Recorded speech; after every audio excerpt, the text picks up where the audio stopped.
N-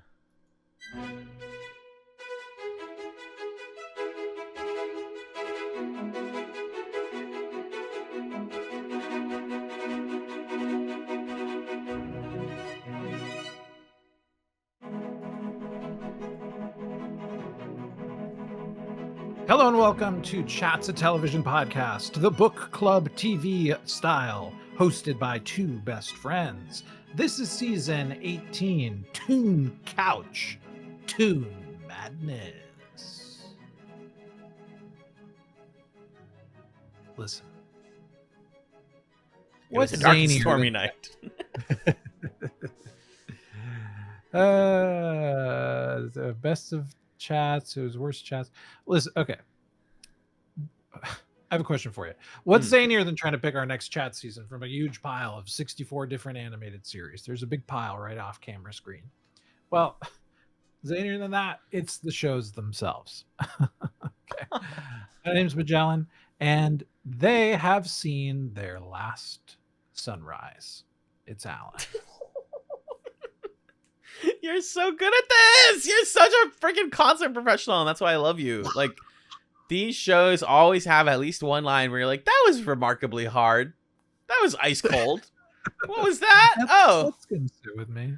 That's gonna like roll around in my brain like a freaking bouncy ball for the next 30 years. Cool. Yeah. Great. No questions. Thank you. Thank you for having me here. I'm excited to be on TCTM. We haven't done this in a while. I miss this.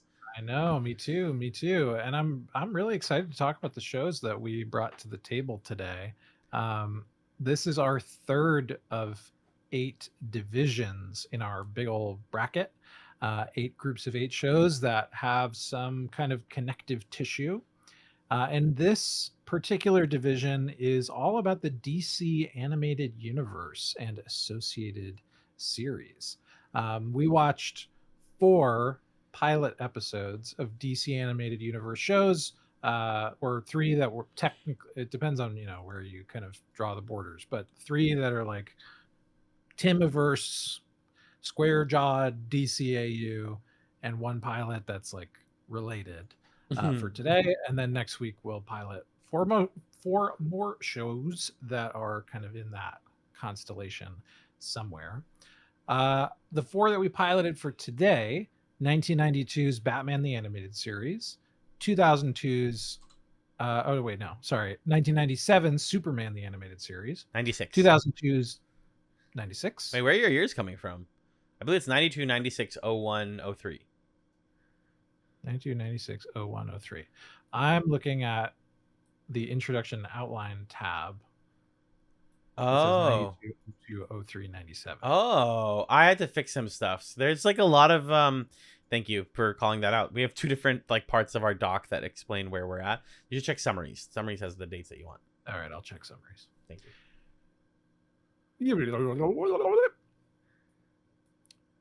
For this episode, we watched the first episodes of 1992's Batman the Animated Series, 1996's Superman the Animated Series, 2001's Justice League, and 2003's Teen Titans. Before we talk about these shows, Alan, I'd love to hear just kind of like, what's your vibe with the DCAU? What's your history with it? What's your affection level to it, for it? All that stuff. What are you coming in with today? Big, huge fan.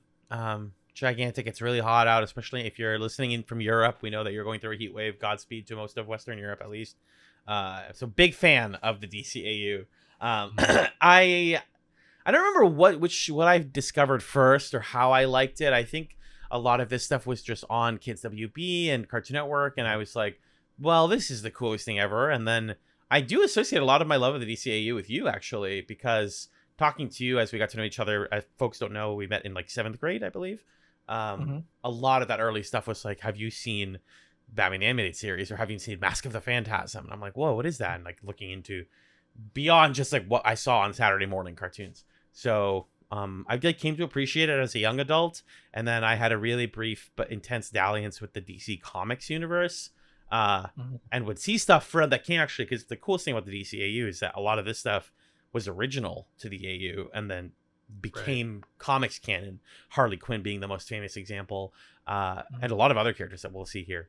So now as an adult, I watch this stuff and I'm like, whoa, there's like stuff that I know from future comics that started here. And also this like defines a certain style of adult animated cartoons, but are technically also for kids, but not really, depending on which show you're talking about. So big, huge fan. Have enjoyed it for my whole life. I didn't like keep up with all of these all the way through to the end, but I had watched at least a little bit of all 8 of the shows in this bracket. What about you?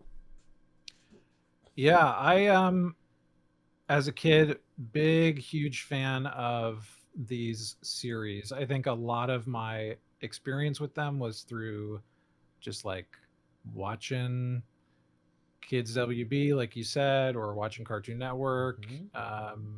In the summers, catching marathons. I like distinctly remember weekend days where you'd be on, I don't know if it was Kids WB or what, and you'd catch like 5 hours of Superman the animated series straight. Like when that Justice League intro came on, it's like, oh my god, I am 8 years old and this is the 7th time that I've seen this like 3D animation in this day. That's where it sits in my memory. And it's interesting because I think in most other arenas of media, if I have to choose between DC and Marvel, Marvel is more meaningful to me. Like comics, I'm more interested in Marvel comics, X-Men, Spider-Man, that kind of thing. Movies, at least when we were growing up, and you got like the Sam Raimi Spider-Mans, and you got the X-Men movies, and then oh my god, they're doing a whole big movie universe. This is cool. But TV, DC had it figured out and had such a sprawling, like that was so cool to me that the Batman that's in the Batman show kind of like slides through the Superman show, and then both of them come together and they're in the Justice League show. That I thought, I don't know, that really appealed to me. It felt like the most kind of true to comic books way that you could adapt these characters, because like you were saying, these shows, they don't just one-to-one do stories from the comic books put to screen. It's like, okay, here's our interpretation of this, and we're going to make up new characters for our purposes here, or like our version of the Joker is going to be this way, and we're going to kind of like remix things that you've seen these characters do before, and then we're going to kind of have that exist across a pretty wide span of time, and explore lots of different tonal pockets and things. So a lot of fondness for the DCAU for sure. You make a great point. Me too. You make a great point how this felt like a shared universe before we talked about shared universes or like a cinematic universe.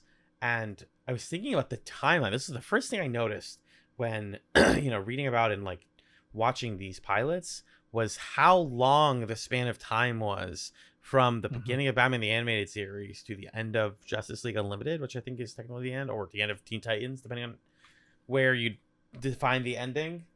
Because towards the end, a lot of the stuff got like less and less related, but like was still technically in the same universe, which makes sense, right? That's like how Teen Titans always worked. It's like, yeah, it's in the same universe, but like we don't need to interact. It was mostly Batman and Superman and Justice League. It was like these 3 shows. And I was texting you when I first watched Batman. I was like, we started in 1992 and we went until at least 2006 in the same consistent universe. You don't think about that nowadays. It doesn't seem like a cinematic universe of this type would last that long. But I mean, this all started, right? Because they, I think it was WB basically handed Bruce Timm a check after the success of Tiny Toon Adventures, and which is crazy. After all the Tiny Toon stuff does well, they're like, awesome. We have Warner Brothers stuff. What do you want to do? And he goes, comics. And they're like, all right, make a show. You and this guy, Eric Radomski. Yeah, right. That's like the biggest. Bruce Timm had the dream of every comics nerd ever. Was WB was like, you can do whatever you want with this universe, and you can go off of canon, and you have plenty of budget and a whole team of people that are going to communicate well and make it one cohesive thing. So Bruce Timm, Paul Dini, these are all names in the comics industry that transfer into the TV industry and like really pave the way for this decades-long extended universe. Yeah, Which we're gonna be talking and that's what's so special about it. Because like there are other like I was a big fan of X-Men Evolution. about. What was that show Evolution, called? the second one, The yeah. teen one. Um, I was a big fan of that show when I was younger. And that had the thing of like, we're going to do our take on the X-Men and have a style to it. But like, there wasn't anything on the scale of the interconnectedness and the continuity that you feel in the DCAU. And that is in the art style, that's in the voice actors. Fucking Kevin Conroy holding it down for like 25, 30 years, however long he was Batman. Rest in peace. Rest in peace, the GOAT, Kevin Conroy. Yeah, so it's just like there's nothing quite like this when it comes to superhero animated stuff. So it's really cool. But let's talk about specific episodes. Can I read this really quick quote from the Kevin Conroy autobiography? Sure. This will get us started. Yeah, the autobiography of Kevin Conroy called "Finding Batman." I often marveled at how appropriate it was that I should land this role. As a gay boy growing up in the 50s and 60s in a devoutly Catholic family, I'd grown adept at concealing parts of myself, of putting aspects of myself in a separate box and locking it away. That's my goat right there, gal. Whoa. That is my goat. I love Kevin Conroy so much. I hope he's looking down on us. What a cool guy. That's so cool. He's only 66 years old when he passed, too, which breaks my heart. But we have literal decades of his incredible Batman voice. And it's like, I don't know. It's funny because Batman TAS, which I've been like referring to it in my head a lot lately, it's a tool-assisted speedrun. Batman tool-assisted speedrun, 1992. He like maintains that exact same voice for so freaking long. It's astounding. It doesn't even feel. I mean, like Batman Beyond, we'll talk about next week, but like he changes it to sound older, but that's not because he got older. That's just like that character got older. Yeah, I mean, even between, Batman and Justice League, there's like a brightness that he brings into the Batman voice because Justice League is a brighter show. Yes. Just like the range and nuance there. I think he's the best person to ever play Batman, like live action or animated, I think. Yeah, exactly. Well, yeah, so I was going to say was Batman, the animated series, like gets originally when they're like producing it, they're like, what do we want to be inspired by? And they go, okay, obviously like the 80s movies. And they go for that, and they go, that's the like is that George Clooney Batman, I guess? Or no, that's also the later ones, like Tim Burton Batman. Yeah, Tim Burton yes, the Tim 1989 Birdman. Jack Nicholson, Michael Keaton, that one. Michael Keaton. Yeah, Michael Keaton. They're like, let's do that visually. That's how they originally are inspired to do the show. And then they're like, what if Art Deco? And I want to talk about that too. But let's get into our introduction before we go too deep. Yeah, let's do it. So first episode of a show we watched for today was Batman the Animated Series Season 1, Episode 1, which is called The Cat and the Claw Part 1.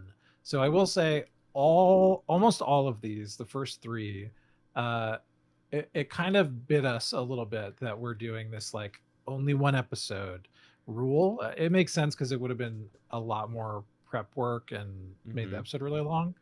But 3 of these are part 1s, right? And end in the middle of a story unresolved. Yes. 2 of them, like the titular thing doesn't even come into existence by the end of the episode. But anyway, so we watched Batman the Animated Series Season 1, Episode 1, The Cat and the Claw Part 1. Story by Sean, Catherine, Derek, and Lauren, Laren, Bright. Teleplay by Jules Dennis or Jules Denis and Richard Mueller. Richard Mueller? Like Mueller? The guy? No. Mueller? It couldn't be. Bruh. It's definitely not. Was his name Richard? I don't think it was. Robert. Robert. Okay, Richard Mueller. Directed by Kevin Altieri. It aired on September 5th, 1992 on Fox Kids. Alan, what happened in The Cat and the Claw Part 1? We get a lot of setup here, but Bruce Wayne, who, spoiler alert, is Batman, is shocked to learn Selena Kyle's secret identity while working as Batman. But he soon pairs up with her when learning that the Red Claw has serious plans for Gotham. They learn that the group's leader, a woman who calls herself Red Claw, is attempting to steal a viral plague from a train and threatens to use it to receive a hefty ransom, prompting Batman and Catwoman to work together. We do not see most of this in the episode that we watched, but crucially, we get the beautiful, beautiful chase sequence between Batman and Catwoman. We get a wonderful peek at the city of Gotham, and we get the introduction of Red Claw, and like her whole deal. Just a little taste of it before sending us off into the teaser for part 2. But John, what did you think of Batman the Animated Series episode 1? Yeah, I don't know what of Batman the Animated Series I've watched in the context of its run, because it kind of like comes back a couple times, if I remember correctly. Yes. So I don't even know if I've seen this episode before, but I've definitely seen later ones. Yeah, there's Batman the Animated Series, which is like 2 seasons. Then there's a season of the New Batman Adventures. Yep. And I thought there was another thing or like a rebrand of another part of it. But anyway, so this episode felt like pretty bare bones with what I know of like where Justice League goes, other things that happen in Batman. Of course, I have in my head like Mark Hamill's Joker. And so anybody else is going to fall short of being that engaging as a villain. It kind of felt similar to the Chris Nolan movies. I watched The Dark Knight before I saw Batman Begins, and then like a couple years later I saw Batman Begins, and it's like, wow, this movie's like kind of barren a little bit, like kind of, and it was cool. It was like I was watching a movie that nobody knew existed, almost, is what it felt like. Agreed. And this kind of feels that way too, where you're discovering this forgotten hidden gem of a thing. I'm sure in 1992, the sequence of Catwoman scaling the building and then her like cutting the hole in the window, like that must have looked cool as hell. And like the whip, and let me retract the whip. I don't think they were doing anything that smooth in like He-Man or whatever came in the era before this. So I was trying to put myself in that space, and I ended up enjoying the episode. The performances are fun. The interplay between Batman and Catwoman is fun, but this is not like the best that Batman the Animated Series has to offer, I don't think. Yeah. But what did you think? What was your take on it? Yeah, it's kind of hard to watch this at knowing where this show goes, because it's, like you said, so humble and like simple, but I think it does what it does extraordinarily well, even from minute 1. And like you said, 1992, this ain't your daddy's cartoons. Like, this is a fairly dark, referential, thought-provoking little piece of like kind of like almost impressionistic storytelling. There isn't like a ton of dialogue. You're getting used to the way that these characters move and talk to each other in the night. This is a great showcase for the way the show looks. Actually, the reason I picked for us to watch this one, despite On Leather Wings technically being the first episode produced, that's the Man-Bat episode, was because that one was produced first and was intended to be a pilot. But this aired first because the network was like, people don't want to see Man-Bat.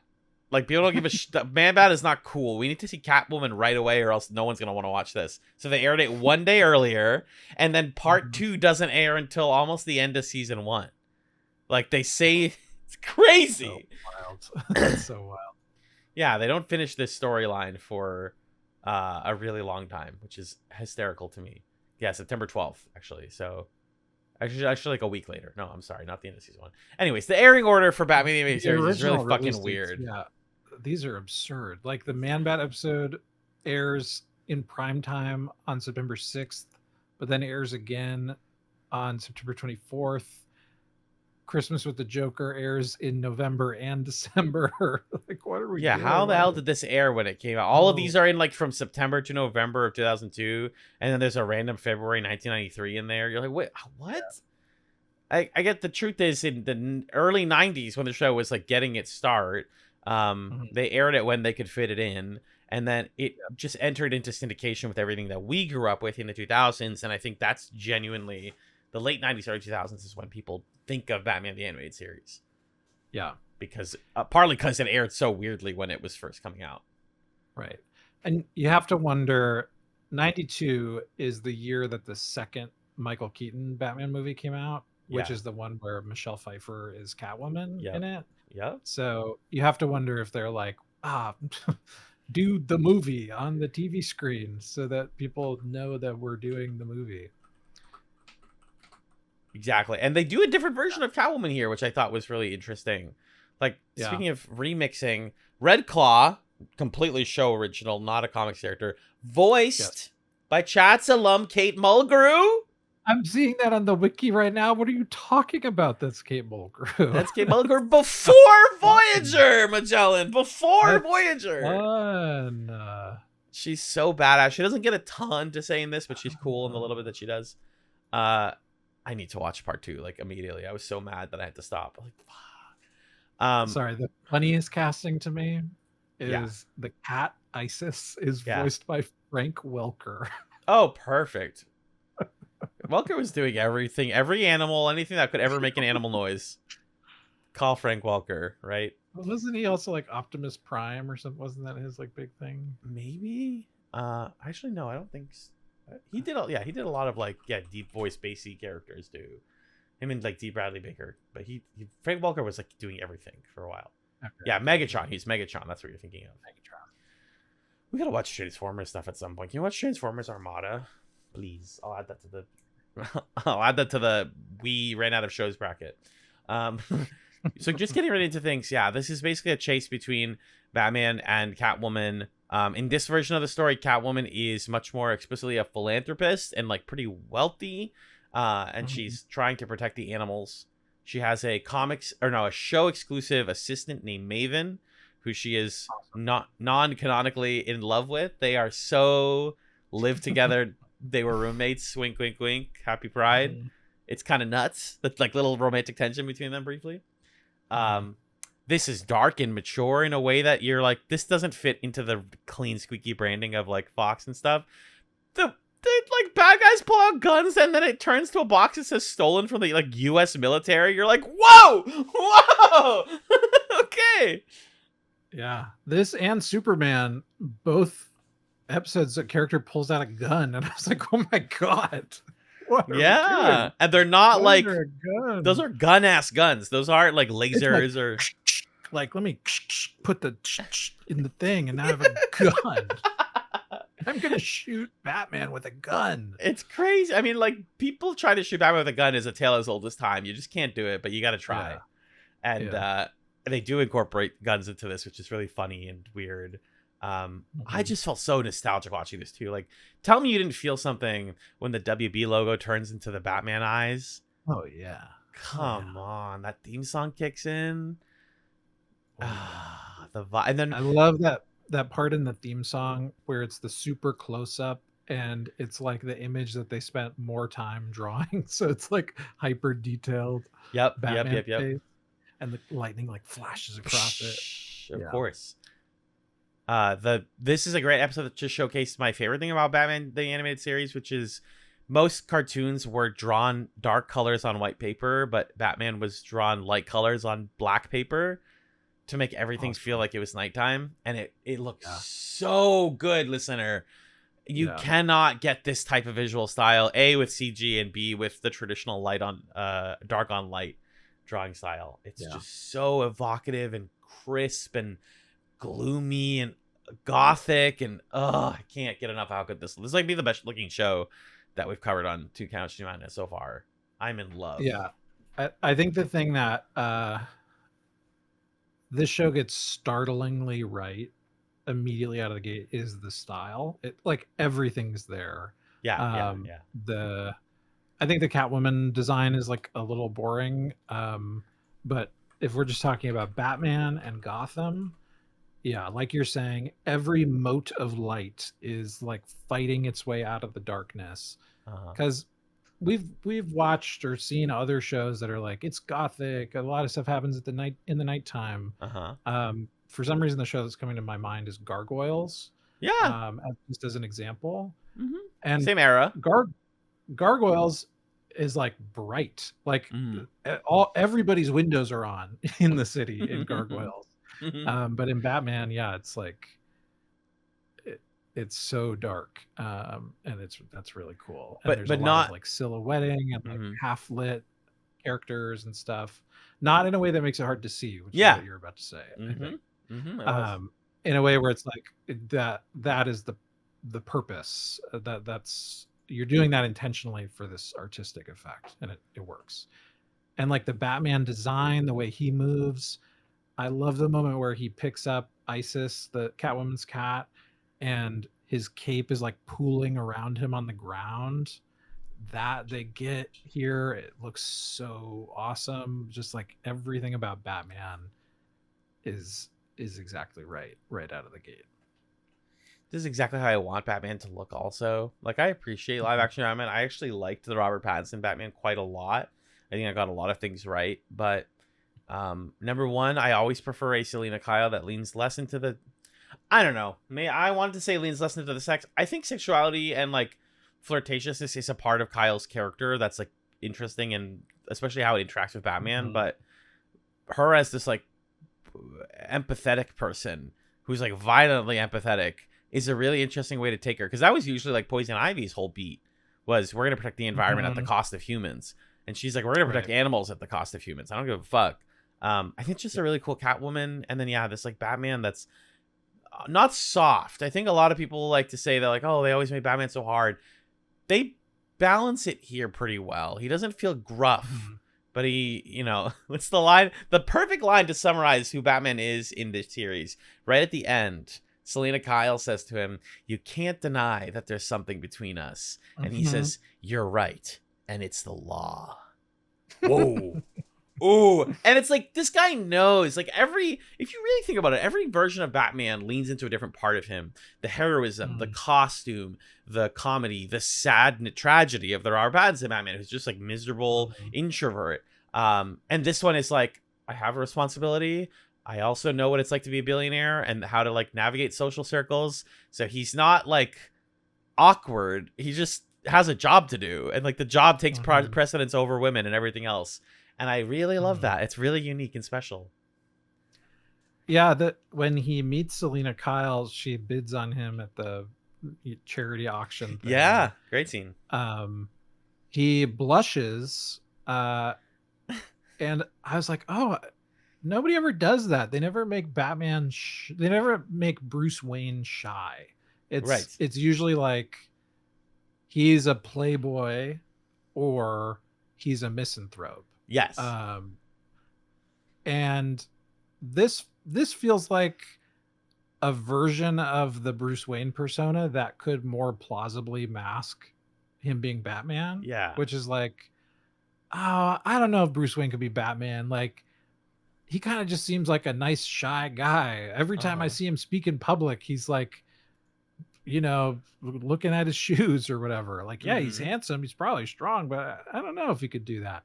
And it makes you wonder how much Bruce Wayne is exaggerating that for the sake of like portraying this very agreeable face to the world. Right. And it also makes it a little more believable. Like, why do you need to be Batman to do the things you want to do? Like, if you're fucking rich as hell, can't you? I really like the scene where Selena Kyle wants to have a meeting with the company that's like trying to develop on the land. The scene where she's like, if only I could talk to the guy. You're going to reference that? Yeah. Bruce Wayne is like, sure. Yeah. You want to meet him today? Like, I'll give him a call. What time? And one time. They go to meet him, and Bruce Wayne doesn't say anything. He's not very helpful. No. He doesn't really put pressure on the guy because he knows what's going to happen, which is the guy's like, hey, look, I'm an amoral rich guy. I don't give a fuck about the big cats. So screw you. I'm going to do this, and there's nothing you can do about it. Mm-hmm. And I think what that scene communicates about this version of Batman is like, he's a guy who wants to do the right thing, who has essentially infinite means to do the right thing. Mm-hmm. And billionaires maybe can't save the world in that way, or it's just less efficient than like swooping in and punching a guy in the face. And like, whatever, we can get into the debate of, okay, but there's probably a lot of good that Batman could do by just like giving away his wealth and whatever. Like, billionaires are bad. Mm-hmm. But I buy into a little bit more this idea that like Bruce Wayne can't do what Batman is able to do, as opposed to like Bruce Wayne is just a facade, a mask, like doesn't even exist. Like, I think Bruce Wayne exists here, and he wishes he could go into the meeting with this guy and Selena Kyle and write a fat check and solve the problem that way.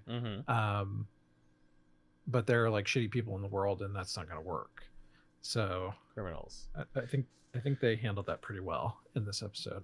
That to me is what peak Batman the Animated Series was. Is Bruce Wayne the billionaire sees a problem. It's like, I don't know how to fix this, and then he goes into the night and he sees that problem made manifest as a person who is afflicted with something, or is tragic, or is like suffering, and he empathizes, but he's ultimately unable to help. Like, that is and then, you know, we go back and forth, like the two versions of him, and how he tries and fails to help people, or tries and like can help, but like ultimately maintains the status quo.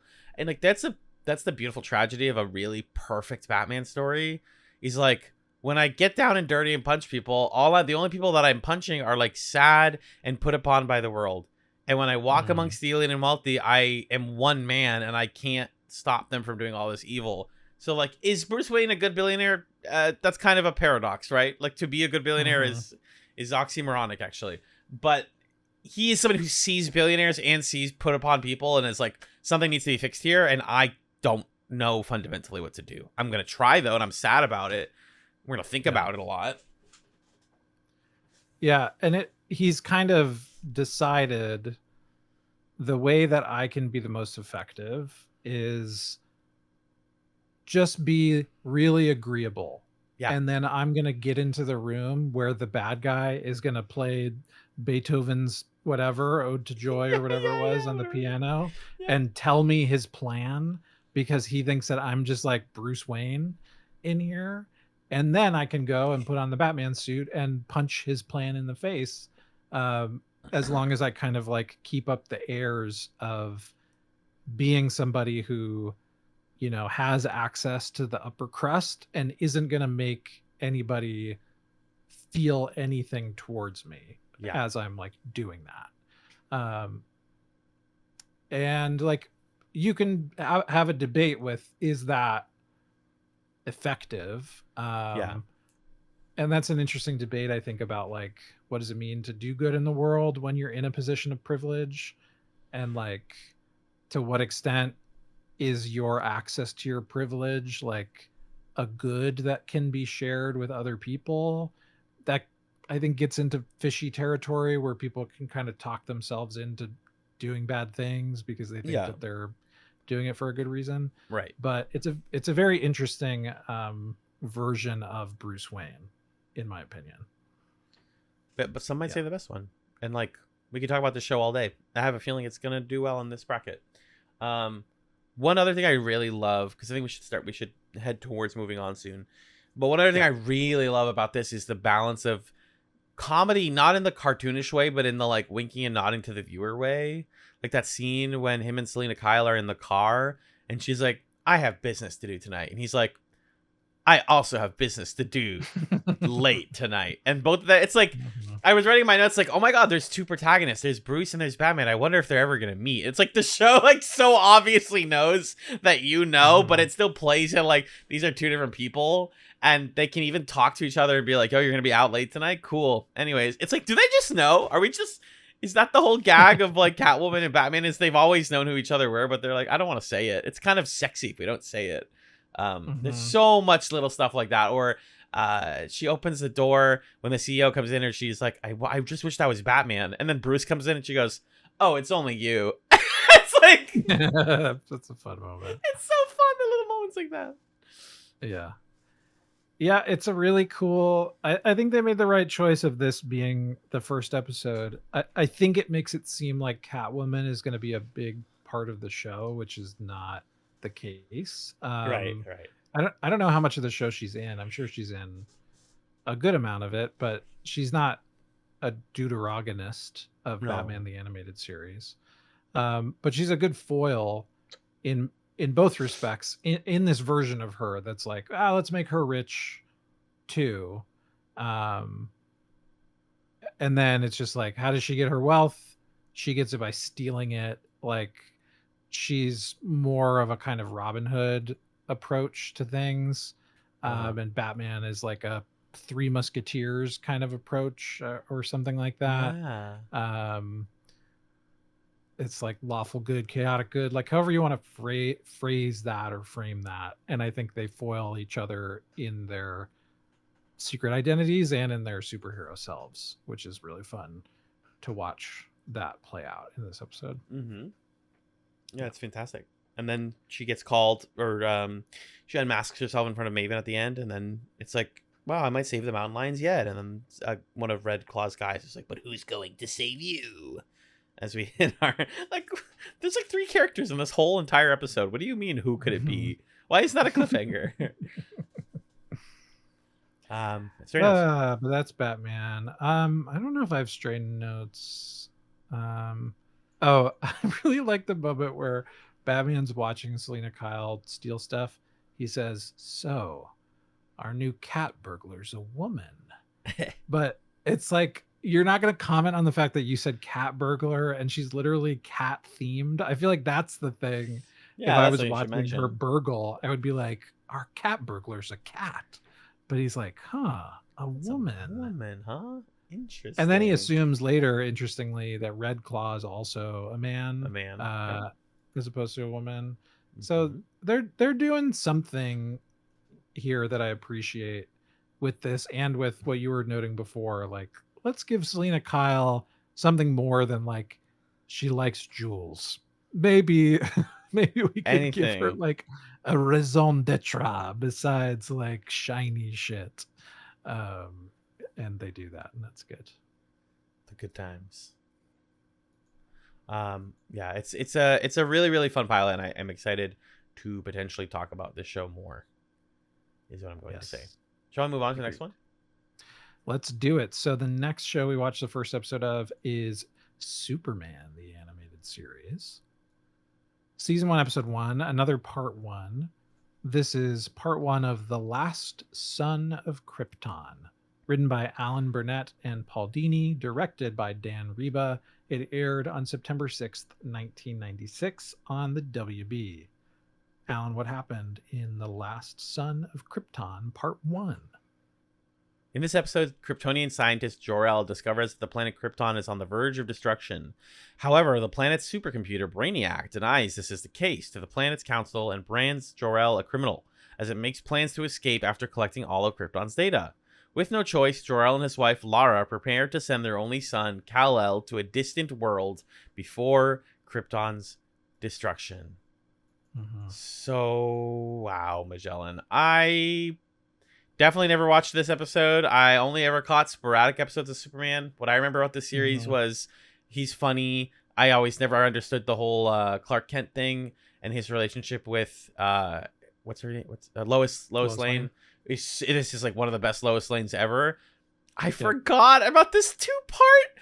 heartbreaking treatise on AI and the planet and eco stuff and science, and it's emotional. I'm a wreck after this one. Apocalypse, Yeah, climate. It's all here. I was like, this one bowled me the fuck over, and not a second of it features an adult Superman. Not a second of him in this, and I didn't care because here's the thing: in every Superman movie, which is where I primarily have my Superman experience, has to rush this really fast. They're like, we got 15 minutes tops to show you Krypton before we're out. This is like letting us sit in it, and it really affected me how much this defines Superman's life. Is like, you are the product of people who chose to keep you alive after their planet was like, their chance at freedom was ruined by a computer.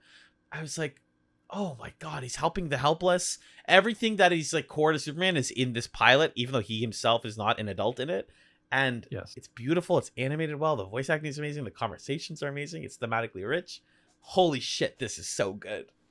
What'd you think? Yeah, I thought this was a terrific episode of television. In the most complimentary way possible, this felt like, you're a kid and you're watching Star Wars The Phantom Menace, and everybody's talking about trade negotiations and embargoes, and you're like, whatever, man, just get to the pod racing. And then you're an adult and you see like all these factions sort of jockeying for authority, and all the way that the entire galactic system of government starts to crumble at the edges because of these acts of individual greed and manipulations, and people missing the moment to do the right thing, and some people doing the right thing but it's not enough, or it's too late, and you're like, fuck this is all here. But I like understand this now, having the context of being an adult, and this episode felt exactly the same way. Like, it is so surprising to me that this is the first episode of ostensibly a children's cartoon, and I think they can get away with that because it aired on the same night as parts 2 and 3. So it's like, whatever, they'll sit through this part, flashy, there's explosions, and then they'll like, Clark Kent's a kid in Smallville, and then he's gonna go to Metropolis in part 3.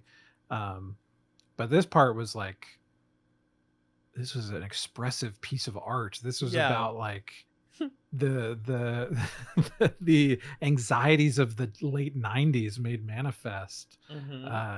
It was incredible.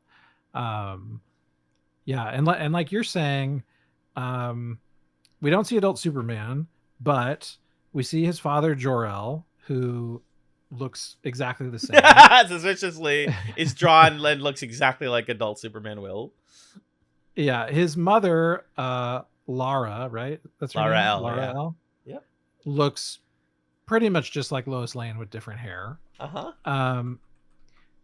And what's so brilliant about that choice is they can say like, okay, Superman's story starts so like not just in kind of this technical way of, oh, my parents had sex on another planet and then I was a kid there and then I got sent away, but like to understand who Superman is, what he represents, what he's fighting for, what he's fighting against, you have to know that he's like inheriting these things from his parents, right? And he is like taking their position in a struggle against kind of abstract societal forces that are bigger than him. They're bigger than Earth. They're bigger than a single solar system. This is about just like sentience and being in a society, and the responsibilities that you have in that. And then you have the conflict between Jor-El and Brainiac, and Brainiac's not like evil robot Brainiac who we're going to meet later. It's just like, I'm a really smart computer, and this society has gradually over time agreed to like give up its creativity, its decision-making ability, it's insight, it's skepticism. They've just handed it over to me, and I do that for them, and I take care of them, and I make decisions for them that they can't even see. They are going to trust me more than they trust another living person.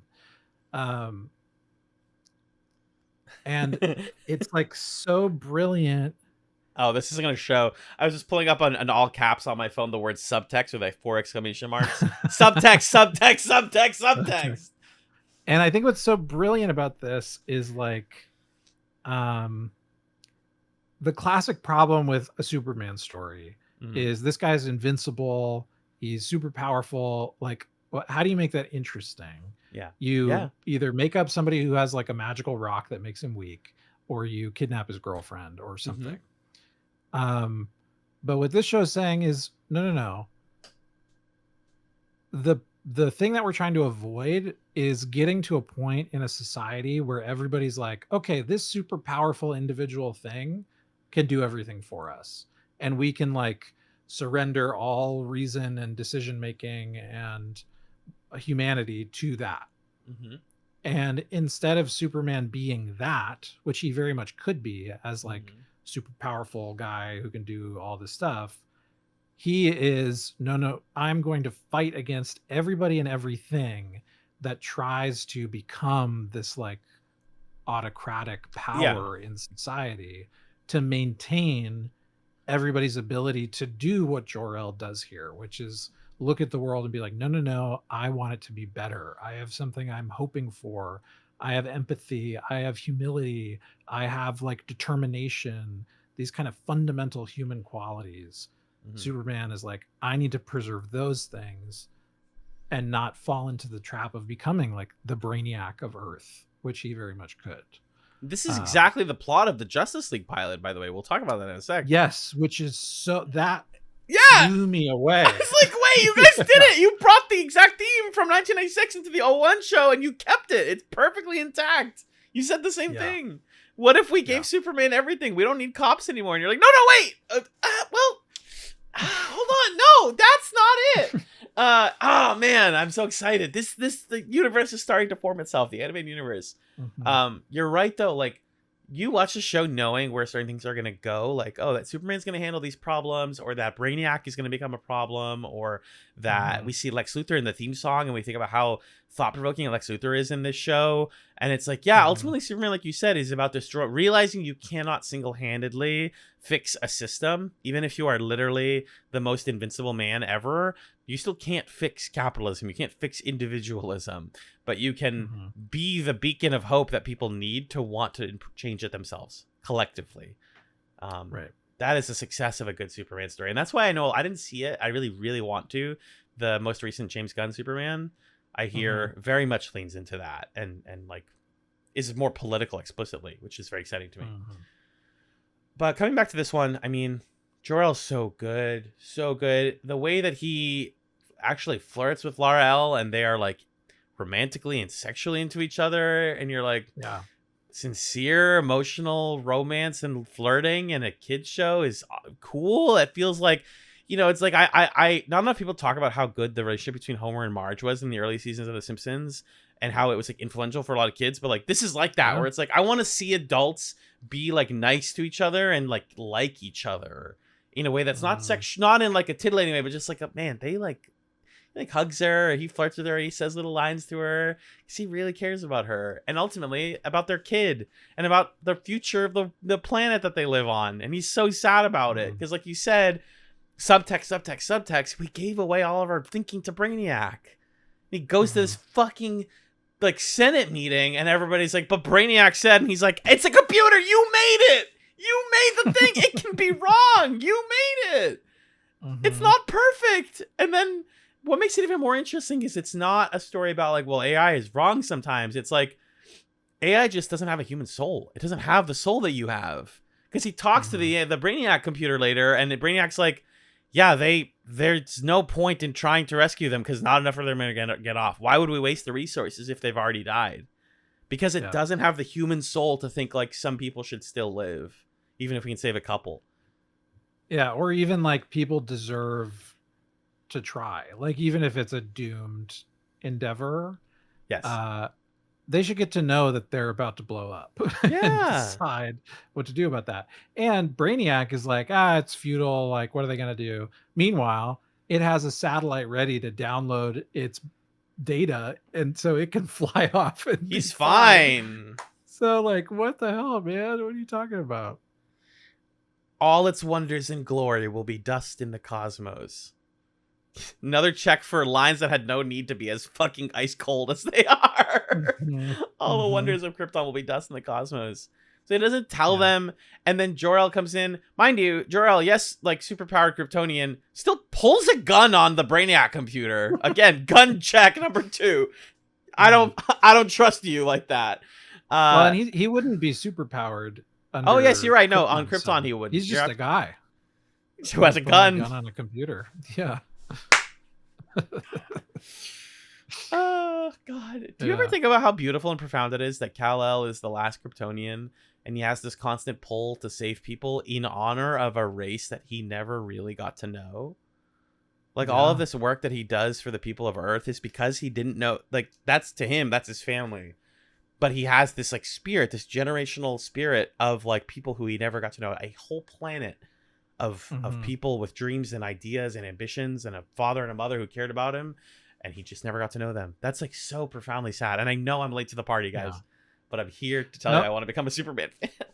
No, I'm with you. And something I thought was really great about the discourse around the James Gunn Superman movie was how much people were latching onto and reinforcing this idea that, like, who is Superman? Superman is a refugee of a climate apocalypse. Like, he's anti-AI, you know. He's pro-refugee. Yeah, like he's an immigrant. If we're talking about what does it mean to represent truth, justice, in the American way, that is who Superman is.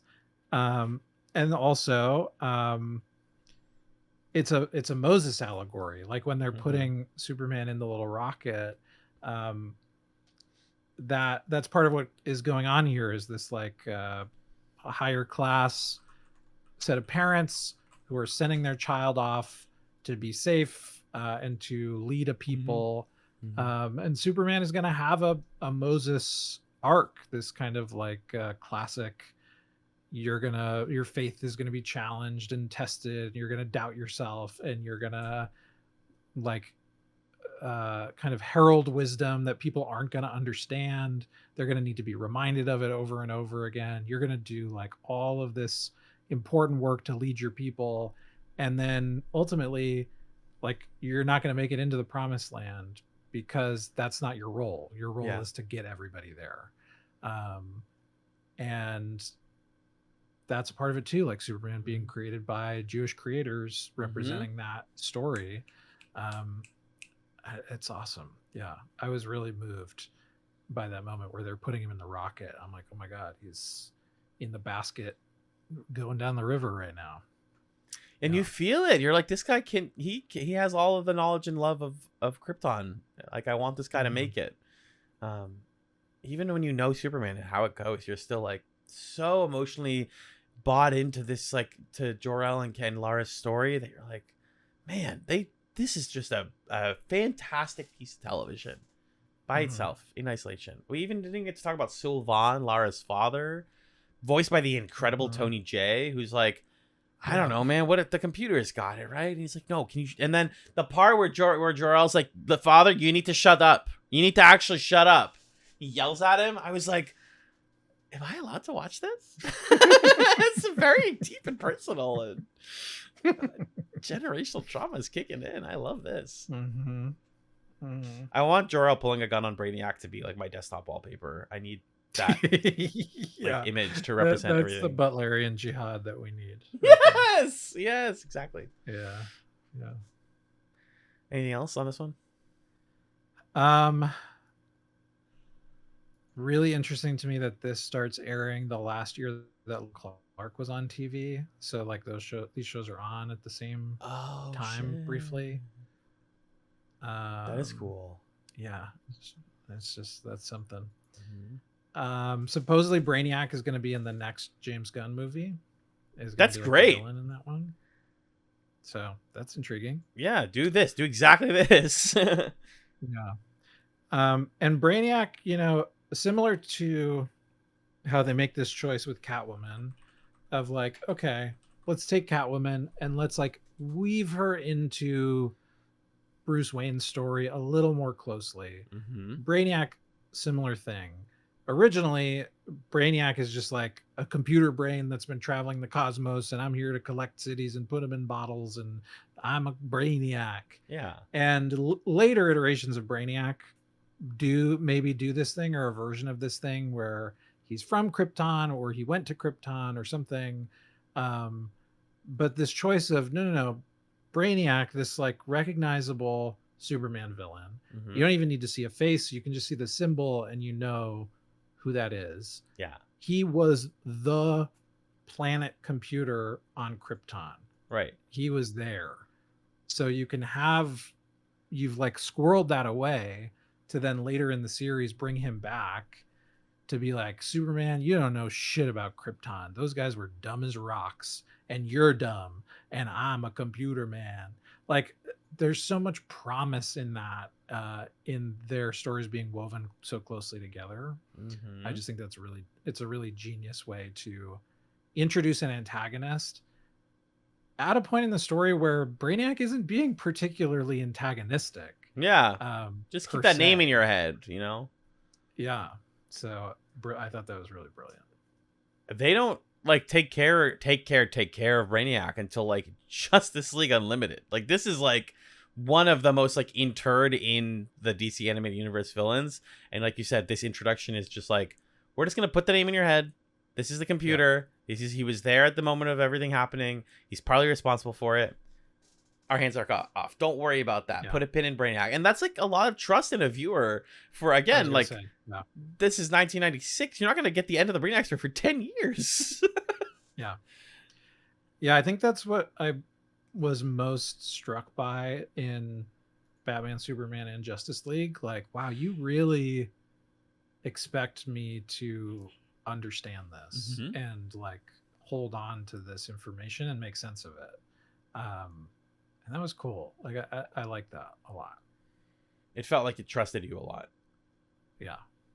Yeah, I these are really special. These are just really, really, really, really, really good TV. What can I say? Yeah. The last sun of Krypton. Not just the sun, but the world has seen its last sunrise. Oh, God, that line. Oh, my God. Brainiac, you can't. And you calling me that, of course. And then the moment where the planet's shaking and the soldier guys are like, oh, no, not another one. And Lara L's dad says, no, the last one. Fuck. How does a child process this and not have an existential crisis? Yeah. I have an existential crisis at 32. I'm like, fuck! Oh, my God. Yeah, and this is 1996, so I'm sure it's like we're starting to talk about global warming. We're starting to be like, ooh, ozone layer, climate stuff. This is not about climate stuff, and that is a scary thing for a child to try to wrap their head around too. And to have hope in the face of impending climate apocalypse is really what's going on here. Like, all right, bye, son. Go live off in the new world and try to make the most of it. And shit's real bad, but it's up to you to live. Good luck. Godspeed. Yeah. Anyway, good TV. Indeed. Well, let's take a quick break and then we'll come back 5 years later and see what happens when you put Batman, Superman, and a whole bunch of other gay theater kids in a room together. Shake it up and see what happens when we discuss the first episode of Justice League. Like after this.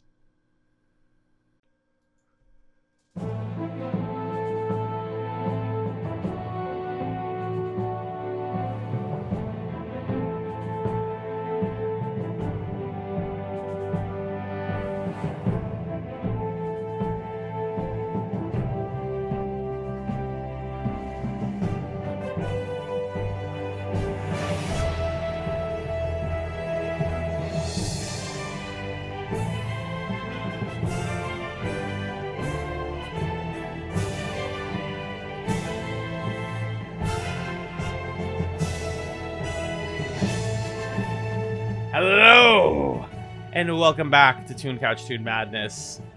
I'm John Jones, and I'm joined as I was before by the Martian Manhunter. Huh? Wait a minute.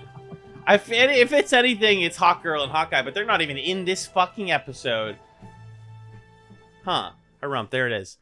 Yeah, Toon Couch Toon Madness. We're talking the DC Animated Universe, part 1 of our bracket. It's time to talk about Justice League. Magellan, are you ready? I'm ready. Born ready. But John, the thing about Justice League is I really strongly associate this show, even more so than anything else, with you. Justice League and Justice League Unlimited are like Magellan shows to me. So I love them, and I appreciate them, and I watch them a lot. But like, we have tried to get at least JL, if not JLU, onto Chatz since like day one. Like since pre-Chatz, you were like, should we watch some episodes of JLU? And we're finally here. I just want to like, shout that out. Talking about the first episode, the first part of the first episode. Well, and this isn't the first time that we've been on record talking about this episode, because we piloted Justice League in Pilot Chats 29. Oh God! Back in 2020. I went back and I went back and I listened to that episode, and we talked about how there was some point, like you're saying before, we were piloting for Pilot Chats where Justice League was like considered somehow, and it didn't work. And we kind of talk on that episode about like, I think we had lumped it into this category of it's just too good and we can't talk about good shows.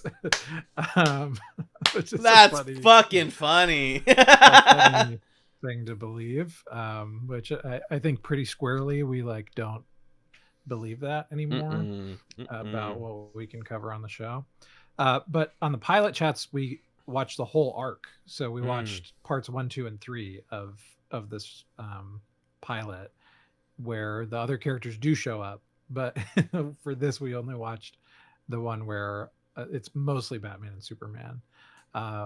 Also in that Pilot Chats, I won't reiterate it here, but there's this, I had forgotten all of this, but I had done research on the creation of Wonder Woman and like the people who created her. And it's wild.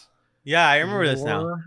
So I recommend listening to it, because it was fun for me to listen back to and be like, oh my God, I completely forgot all this stuff that I researched. But anyway, so we'll probably reiterate some stuff that we felt and thought at that time, but I think 6 years have gone by and we're talking about it in a different context, so that there'll be some new things to say here. 6 years. I was a baby. I was an infant.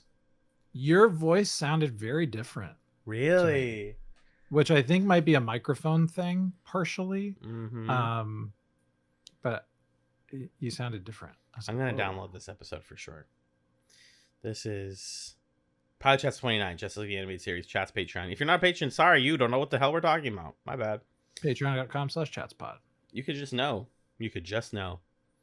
Okay, so I'm probably going to reiterate a lot of that stuff, but for now, sorry. And also, like I said, 6 years and not everyone's a patron, so we're just going to talk as if this is my first time watching this as an adult. Justice League Secret Origins Part 1, written by Rich Fogel, directed by Dan Reba, aired. That's right, folks. November 17th, 2001 on Cartoon Network. That's right, folks. Again, 2 months after 9/11. In this episode, Magellan, what happened in Justice League? As alien invaders who are accidentally awakened on Mars begin to take over the Earth, Superman and Batman rescue Martian Manhunter. And then the episode we watched ends.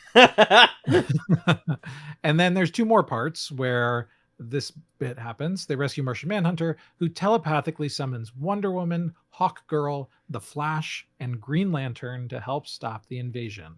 Superman gathers everyone at the newly built Watchtower, funded by Batman, and asks them to be part of a team, which he dubs the Justice League. Cool. Yeah. So, like you were alluding to, I adore Justice League. It like entered pretty early on in my formation of like what are the kind of identity forming shows and pieces of media? What are my top 10? Like, it kind of entered that list, I think, pretty early on. If I were to revisit, I don't even know how I would approach like my top 10 shows of all time kind of a list, but this would certainly be a contender for that. And this arc, we felt this way when we watched it 6 years ago. I felt this way again. It's like not the most interesting way to start the show. I don't think. What is so cool about Justice League as a show is it's like oops, all arcs. Everything is a 2-parter or a 3-parter, and each time they're like, okay, this 2-parter is a Superman 2-parter. This 2-parter is a Batman 2-parter.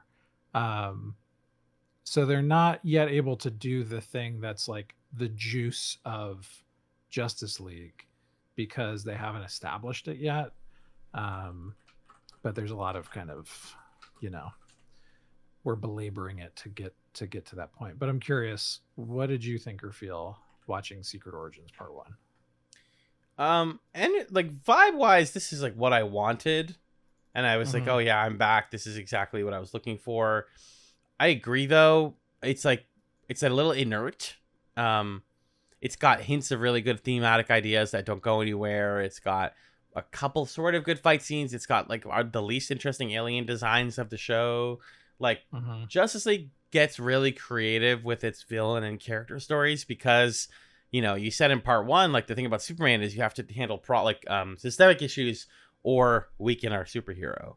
And now with Justice League, you have Superman and all these other incredibly powerful people. Like, what the hell? The problems in this one that we have to solve are like much, much bigger than that. They are aliens that will destroy the world and consume the world. And it's weird now with the 6 years since the last time we watched this. For me now, the pop culture touchstone of like, we are at war with an alien threat is Invincible. Which I've now watched. I'm caught up on. We talk a lot about it in the Chatz Discord. It's a great show. I have a lot of complicated feelings about certain parts of it, but it's like generally like a really good show. And it basically wholesale lifts this pilot storyline for last season. Like the idea of astronauts encounter aliens. They bring the aliens back to Earth. Oh God, what are we going to do about that? Invincible ends up being much more about like the material, tragic realities and like the human cost. And I think that Justice League probably eventually gets there, but like, I don't know. Ultimately, I'm rambling a lot. This pilot, it's good, not great. And it deals with some stuff that I know that they're going to absolutely nail out of the park later. Talking about weapons of mass destruction in November of 2001 is crazy. I probably said this. I probably said this before, but yeah, it's not so futsa.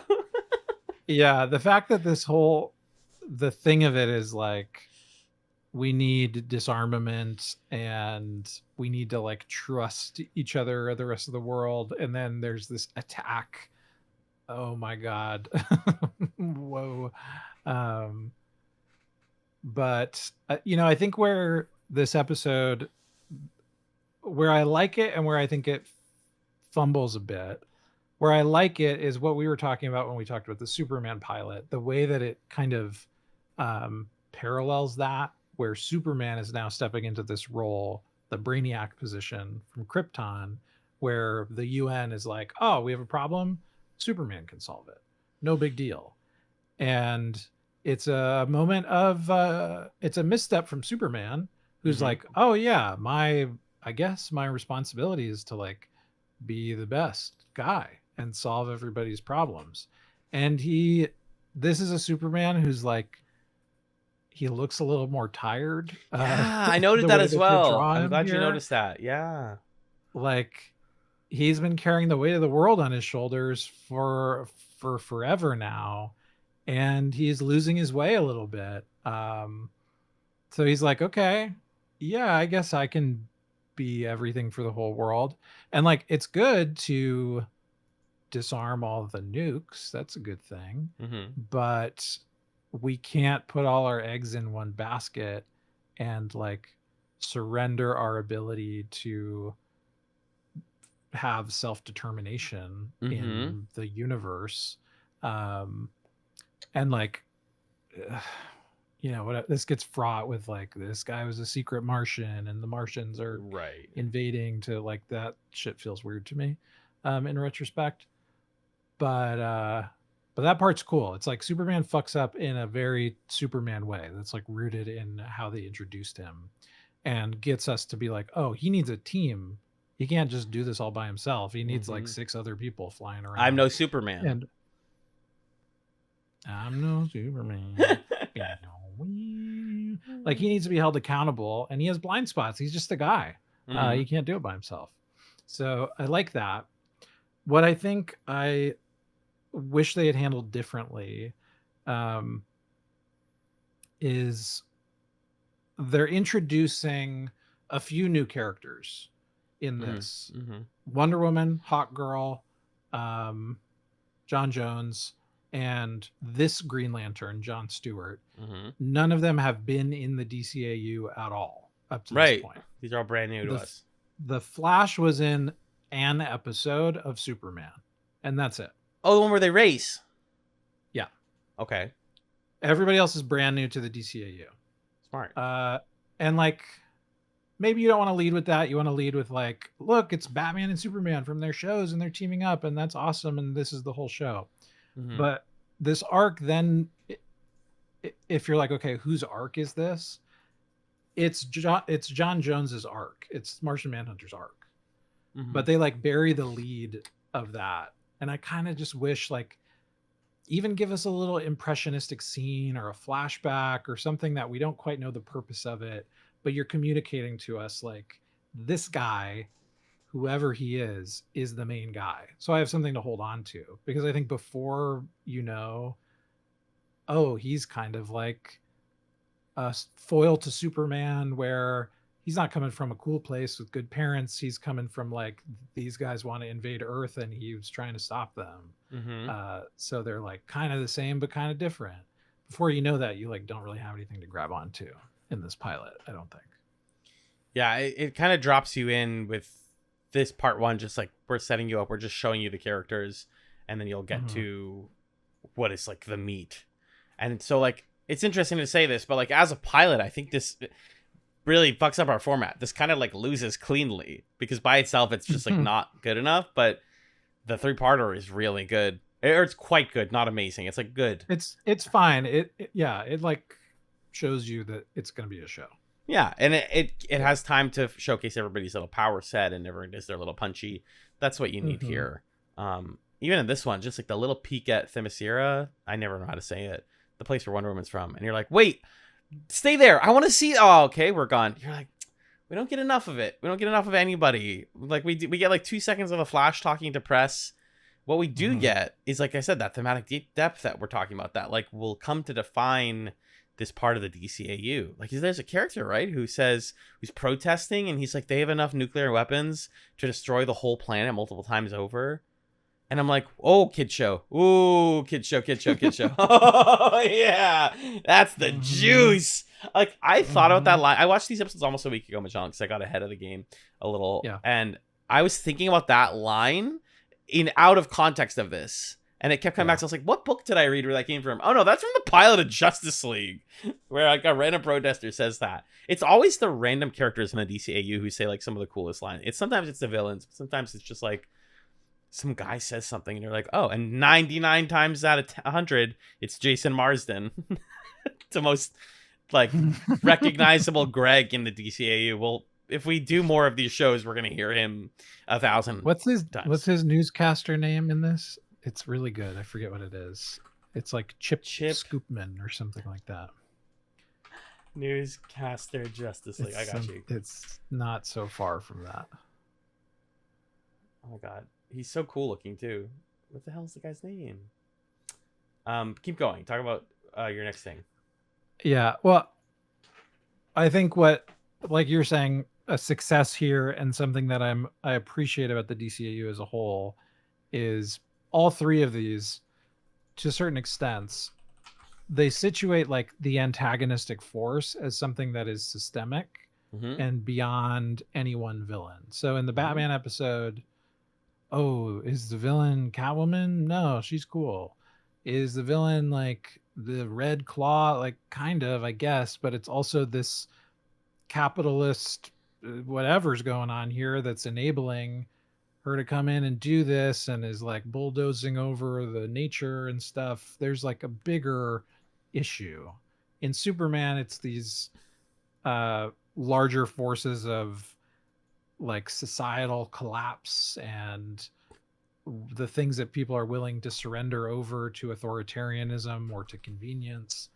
And in the Justice League, it's like, okay, we want to protect ourselves, but we want to feel safe. In the process of wanting to feel safe, we're agreeing to let leaders the world over amass stockpiles of weapons that are going to doom us, that are going to be the thing that makes us as unsafe as possible. And can we imagine a different way for the world to be safe? And that's really cool. And not to show my hand too much about my take on Teen Titans, which we'll talk about in a minute, but I think Teen Titans is representative of how a lot of kind of super shows do this, which is instead like give them somebody to punch in the first episode so you can meet all the characters. Yeah. I'm excited to hear that take, by the way. But I think, yeah, this and Superman, first of all, what you just described, tell me that ain't just what happened to Krypton. We gave all the power to one or a couple group of people, some billionaires, right, and we said that was good, and now we're leading to our own destruction. Right. In this episode, when people are like, yep, Superman can lead everyone. No wonder he's pissed about that. No wonder this like old, kind of wrinkly, tired Superman is like, are you fucking kidding me? You want me to do everything? No, that's never gonna. I'm one man. I have opinions. You don't want a person with their own takes on things gonna do that. That's impossible. Yeah, it's very late 90s, early 2000s too. But so is the, as you said, like aliens living among us. Who could be here? They're like secret, the agents and whatever. Very conspiracy theory too. Sometimes the Justice League show leans into that more than I would like. Sometimes it doesn't care about that. But it is the show that does that the most. It's also very Battlestar Galactica of them to be like, what if the twist was everybody, but some of us might be aliens? I don't know. Yep. Yeah.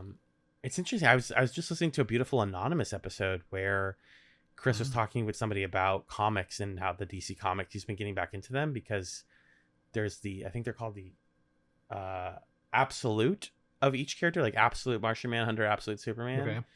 And he said Absolute Martian Manhunter is like crazy good. It just ended recently. Wow, and it's like a sci-fi Lovecraftian horror is the vibe of the Martian Manhunter comic that just ended. So like, cool.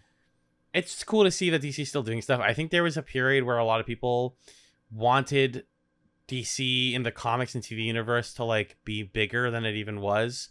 And because a lot of people accepted that their comics were no longer going to be worth $1 million because we all bought them and now they're not rare. And it's like, wait, what does DC become after that? Unfortunately, it kind of gets mangled with the movies, and James Gunn kind of controls all of that, and that's all we get. But, you know, being in this DCAU stuff, getting to Justice League, I'm like, I'm watching the culmination of now a decade of like all of this building. Like, that's the other thing that's cool about Justice League is if you're watching this stuff as it's coming out, you're like half a decade in to like watching Superman and Batman stories and hearing about, oh, the Flash, or, oh, there's a Green Lantern guy. And like, what's this now? And here's a whole new thing. And we can kind of start from zero. It's like it's an issue 1, so to speak. Yeah. That Jason Marsden character's name is Snapper Carr, by the way. I'm sorry, Snapper Carr. God, that's good. That's from the comics, obviously. Snapper Carr here. Yeah. The benefit that you get, like you're saying, from having built up Superman and Batman, spent so much time with them, and then bringing them here into this pilot is Batman can be the funny guy. Like, he's just kind of like, well, this is a weird situation. I'm going to poke around and be a thorn in Superman's side a little bit. And that's a fun angle for Batman. Like, in this show, he's kind of, he lightens the mood, second only to the Flash, I think. Like, everybody's more serious than the two of those guys. And then Superman gets to be, because you can like make Batman a little lighter and a little more resilient. You can make Superman a little more tired, a little more cynical, kind of like occupy that space a bit. You can muck those guys up in ways that you can't when they're by themselves. Like you can send Batman into a room and be like, you dumbass, why are you in this room? Knock Batman out. And that's fine because Superman's in the show and he can pick him up. So it's really fun to see them get to play with that, having poured so much into these two characters. It really feels like, you know, having Picard in the Deep Space Nine pilot. Yeah. Where like, yeah, we need a guy to be in this position in this episode. And it being Picard lets us like, there's all this history and like meaning to that you're going to get if you're a Star Trek person. So yeah, it's cool. It just makes it feel worth it, the time you put in. And you made that great point about like Superman or Batman being a little bit lighter. It kind of reminds me, and this is, I know I'm aware, very like shipper brained of me, but Batman when he's with Superman gets to be a lot more tender and like chill the fuck out. Yep. Like you watch those two shows back to back and you're like, oh, Superman gets to like exist in the daytime. Batman, the animated series, is almost, if not ever in the daytime. Right. And now in the Justice League, like Batman gets to be a little bit looser and funnier, and Kevin Conroy is bringing like a little bit more like I can like unclench my jaw a little bit. Like I'm safe around him. And is that romantic? Kind of. Is it? It's just like I'm also with friends. The responsibility is distributed. None of us are so tightly wound in our city like Metropolis and Gotham. Like I'm the only one who can help us. It's like no, you got help, man. And that's like why Justice League is a slightly lighter tone show. Not to the point of like, you know, ridiculousness, but I think that's something you must have also gravitated to with it as a kid. Is like, yes, this is a show that relies on you watching a bunch of other stuff, but it feels like this is just like cool superheroes hanging out and they all got their shit together and they're smart and they're going to win in the end. But like, it's the way that they get there that's going to be really fun and interesting. Yeah. And it lets you do this thing where you can story to story be like, all right, this is the story where Green Lantern gets arrested and he's having the worst week of his life. So bad that he can't like accomplish any of the cool stuff you would want Green Lantern to do. And you know what? There's 6 other people here who are gonna help that get figured out. So we can just put Green Lantern in the position to like feel all the bullshit, like experience it. So you're able to take these characters that are like these Olympian gods or like monarchs or, you know, whatever the comparison is. Oh, sorry. This kitten walked on my soundboard and turned my mic down. So I got a little fade on that. Can you hear me? Okay. Yeah, I can hear you. You're good. Okay, great. You have these characters who are like Olympian gods or kings or whatever, and you can make them completely vulnerable because everybody else is there to like shift into whatever position you need them to be in the story. Like this week, Wonder Woman's going to be hilarious because Superman's got to cry. And this week, like the Flash is going to have the plan because Hawk Girl is dead or, you know, whatever. Like you can kind of move them around a little bit, which is fun. And next to Superman, Batman can be like, hey man, I'm just a dude. Like you're taking this way too seriously. I'm a human guy. And you're like, actually in this situation, Batman, you are the human guy and Superman is not. You are a regular guy. Yeah. You can enter a space. You are a regular guy. There was iconic moments in this one that I've seen in a lot of clips online. I mostly get a lot of Batman the Animated Series clips these days, but like fun. I'm positive I referenced this on the pilot chats, but when the medic tries to take off Batman's mask and you think he's passed out and then he pulls the medic's hand and says, don't even think about it. This is Batman. This is like, but that's what I mean is this is the sillier Batman, you know, where the fact that, and it's similar to the pilot of Batman TAS, where the fact that we don't know who it is almost funny. Like it's almost absurd. When he in the comic in the cartoon universe, when Batman is in costume, that's Batman. That's not Bruce Wayne in a suit. That's just that is That is a cardboard cutout of Batman you're looking at. Don't ever fucking pull the mask off. It's very like a lucha also, you know, or wrestling. I love that stuff. I think this meteor stuff with the aliens is like so dull, but like I said, it's just It's dull, yeah. vessel for other stuff. We mentioned like how Superman and Batman kind of look a little older here and like more angular and tired. I think that's a great touch that you don't pick up on unless you just watched the other ones. And then I also wrote, because this is 2001, that the aliens replacing humans. Speaking of, like, we just covered the Lone Gunman on the Patreon. That's like so X-Files-y. So like, of course you're gonna introduce alien stuff into the 2001 DCAU show, because that is what everyone cares about. True. And I love John Jones, and he doesn't get enough to do in this episode, and I can't wait until he becomes my favorite Justice League member. Yeah. Hot take. Anything else? No, he's cool. I like John Jones. I'm just bummed that we didn't see, like, Hawkgirl. I said this on the pilot chat 6 years ago. I'm going to continue to say this. Hawkgirl is by far my favorite member of the Justice League. And the places they take her, the like last arc of Justice League before it becomes unlimited is incredible Hawkgirl content. And just like put her up on the mood board, the gender mood board, right next to Frankie from Foster's Home for Imaginary Friends. You know? Like, that is the through line right now of Toon Couch Toon Madness is cool ladies. Trying to nail down John's gender goals. You can't catch me. I'm the Flash. She's That's also that's right. That's right. Too funny. Yeah.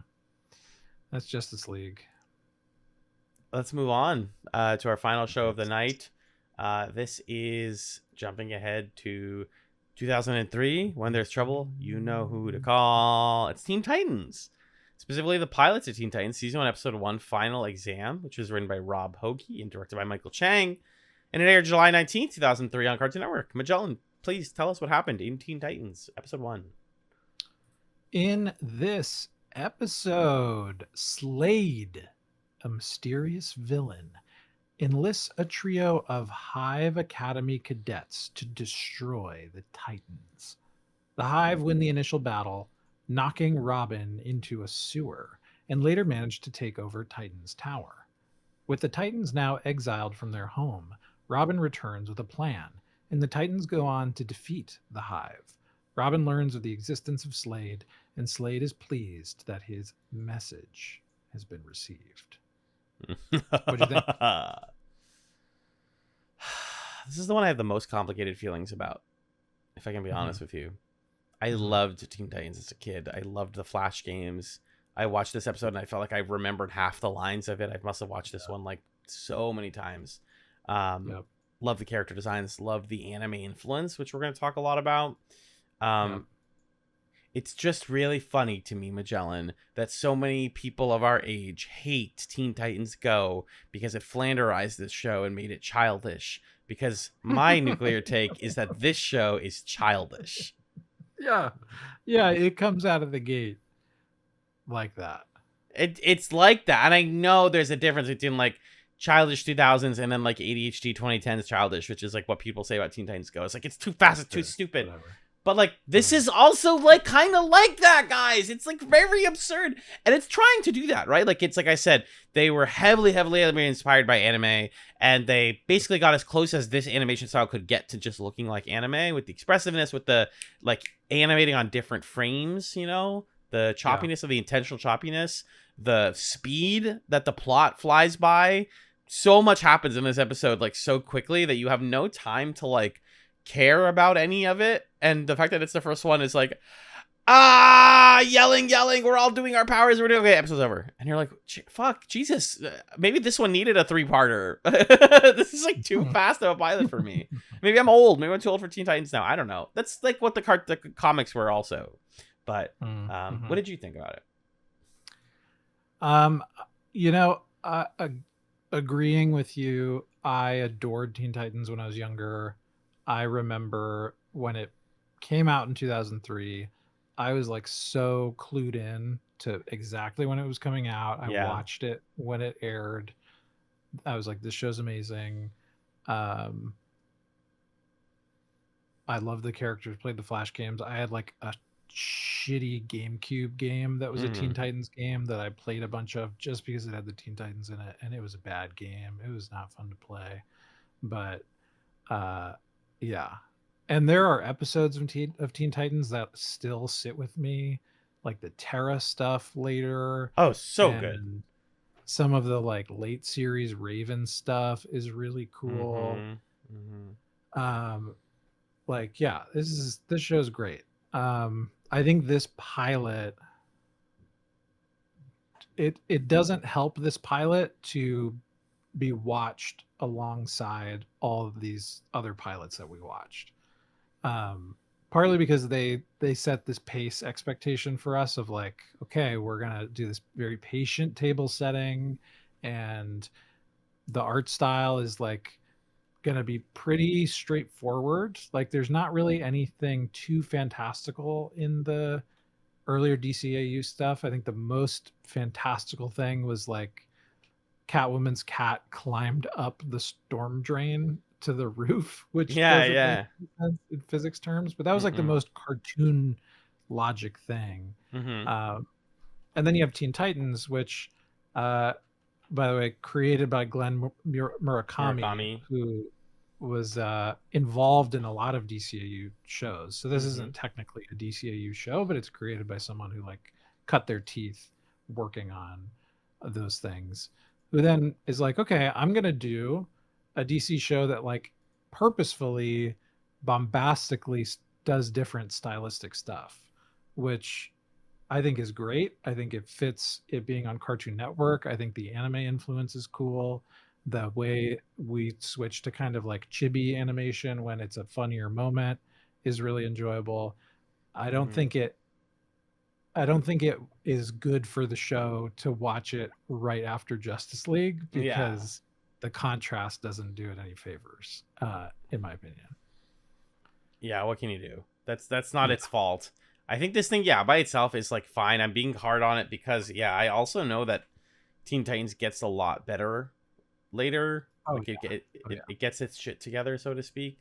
And it's like there's like some thought-provoking stuff under all of this chaos and yelling and power creep, whatever. Like it's actually quite a smart show. You pointed out one of the little details of Beast Boy being a vegetarian because he's like, I've been half of these creatures. Like, there's just little bits of good characterization here. Or when the Hive use their powers to like push a truck down the street, and it's like grinding on the street, and everybody gets to do something, and then Cyborg is underneath. It's like, this is what I want to see out of a good ensemble. It's like everybody's powers matter and do something. But you and I both agree, like Raven and Starfire are so good on the show, and they don't get enough in this. Starfire gets the couple jokes early about like we should have some sweet treats. But the best characterization in this episode has to be like the team as a unit and how they've like let their headquarters just kind of like go to shit. Like they get raided and everyone's like, yeah, their food sucks. They don't even take care of themselves. It's like, this is what a bunch of like teenagers given a big house we're going to do. He's like, we're going to buy junk food and then not eat it. And we're not going to take out the trash, and everything smells weird. And we don't know how we always fight. And as you said, what is Teen Titans about? But like the unit as a whole needs its whole. If it loses one person, and it's no longer a unit. Because this episode's about losing Robin. What happens when we lose Robin? Well, fuck, none of us want to work together. So I really do like that stuff, to like put some, stars on things that I really enjoyed. Yeah, I think another thing to this episode's credit is like just developmentally, what is it that I'm right now in my life as a 32-year-old invested in? Justice League and Superman especially, I think most of the three felt like we're watching an episode of television that's like about an adult who's dealing with like the big problems of trying to make the world a better place as an adult. And so that episode and the Justice League to an extent, and Batman kind of, but that's kind of just like a fun thing. it's about, okay, let's situate you in this broader context. Let's think about the themes of the world. And Superman and Justice League are doing that at the expense of introducing characters. We don't introduce Superman in the first part of Superman. We don't introduce half the Justice League in the first part of Justice League, because those shows are like, the important thing is the context and the broader world. Yes. And then we put the characters into that. And if you're a teenager, or it's a show that is from a teenage perspective, the first and most important thing is, well, who am I? It's this kind of like identity formation question. Totally. And that's what a teenager is going to care about, what they're going to want to see. So this show's like, okay, we're not going to worry about bigger context. These characters are not tapped into that bigger context because they're kids. We're going to show you, we got the goth one. We got the kind of nerdy guy. We got like the big strong guy, whatever. We're going to do these kind of like Breakfast Club archetypal characterization things. And we're going to prioritize that over this being in a world where stuff matters, or understanding what's beyond them, or why they're even a team in the first place. Like, none of that's important, because the thing that you care about is, who's my self-insert character? Yeah. I'm a goth. I gotta see where the goths are at. And I think this episode succeeds at that, which is what it's trying to do. So just to give it credit. Totally. There. Yeah. Yeah, and David does a good job of, like, it just feels like it's going fast, man. Like, we get Hive so quickly. We get Hive before we get Teen Titans, and I'm like, whoa, I'm not ready for Jinx and Gizmo and Mammoth. But, like, by introducing them this quickly, they don't really get to be, like, characters. At the end when, like, Gizmo is, like, throwing away the CDs, and he's like, crud, snot, mega crud, ultra snot. That's funny. But, I think there's just like a lot of like quick hit stuff that's like, if you think about it or pay attention, this is doing character work. Like the fact that the Teen Titans headquarters is a giant T. How really does that important character work? Yeah, it is. How does it make any sense that that can't be structurally sound? Yeah. No. And when the Hive take it over, they change it into an H. How did you make those same? Don't worry about it. Anime logic. It's fine. Yeah, it's just, but I mean, like, character stuff, like, why is Slade so obsessed with the Teen Titans? Right away, out the gate. Yes, we have this, like, lighthearted, funny show, but, like, there is a guy who's ruthlessly obsessed with getting rid of these, like, 5 idiot teenagers who do nothing and bother nobody. What's going on there? Like, that was something as a kid that I was so fixated on, was like, okay, what's going on with Slade? Like, what? Like, to me, Teen Titans was, and I was reading about it afterwards, but like where the show goes, it was the Slade arc and then it was the Terra stuff, and then it was the Raven stuff, and that was the end of the show. There's like 3 more seasons after that. There's like a lot of Teen Titans after that, and I'm so curious before it even becomes Go, and then there's a crossover movie with Go. I'm like, wow, I don't know why I stopped watching this show. Maybe I grew out of it, to be honest with you. But I don't know. I like that. I like them going to the pizza joint. I wish there were more pizza places like this. This is cozy to me. It's fun. It's just like there's not a lot of meat on the bone, but it is fun and well produced. Yeah. Right. Because it's ultimately the point of this episode is to communicate, okay, this is the squad. And like you were saying before, the squad needs to exist. If any piece of that is interfered with, it falls apart. Because I think what they're trying to communicate is this very teenager oriented lesson, which is like the thing that Breakfast Club tries to say, but it's like weird in Breakfast Club, which is essentially this whole, our diversity is our strength kind of a thing. Like, we can be friends even though we're from different cliques. Like, we have totally different superpowers, that kind of key to classic middle school, high school archetypes. And we need to be that different because we all have like a role to play in the team. And if anyone, I feel like a lot of Teen Titans episodes, the conflict is crap. Beast Boy's depressed, and now we needed to turn into a beast, and now we can't. Or like, guys, where's Raven? I haven't seen her in days. We can't be good without Raven. Shit, so Raven's depressed. Kind of like, yeah, fuck, Raven's depressed. She's going through shit with her dad. Fuck, we got to talk to her about that. So I think this episode is trying to, communicate like that's what this is all about. But the Slade thing, there's never an answer. Yeah. In the show, there's never a moment where you find out like, what's your deal, man? He's just like that. But I too, as a kid, was like, what is happening? Like, oh my gosh, is he like, a previous Robin? Is he whatever? What? He's just a bad guy. That's it. And like, that's partly the benefit of getting to reincorporate characters from the comics, because they like put a little Deathstroke in there, I think, but he's not Deathstroke. He's just kind of his own thing who has no particular motivation beyond like bad, evil, want to take over. And like, it's very funny that again, they had to do something like that to justify somebody being mad at these fucking nerds. Like, who's mad at them except the guy who's mad at everyone is basically the idea. I love Slade. What a weird villain. Yeah.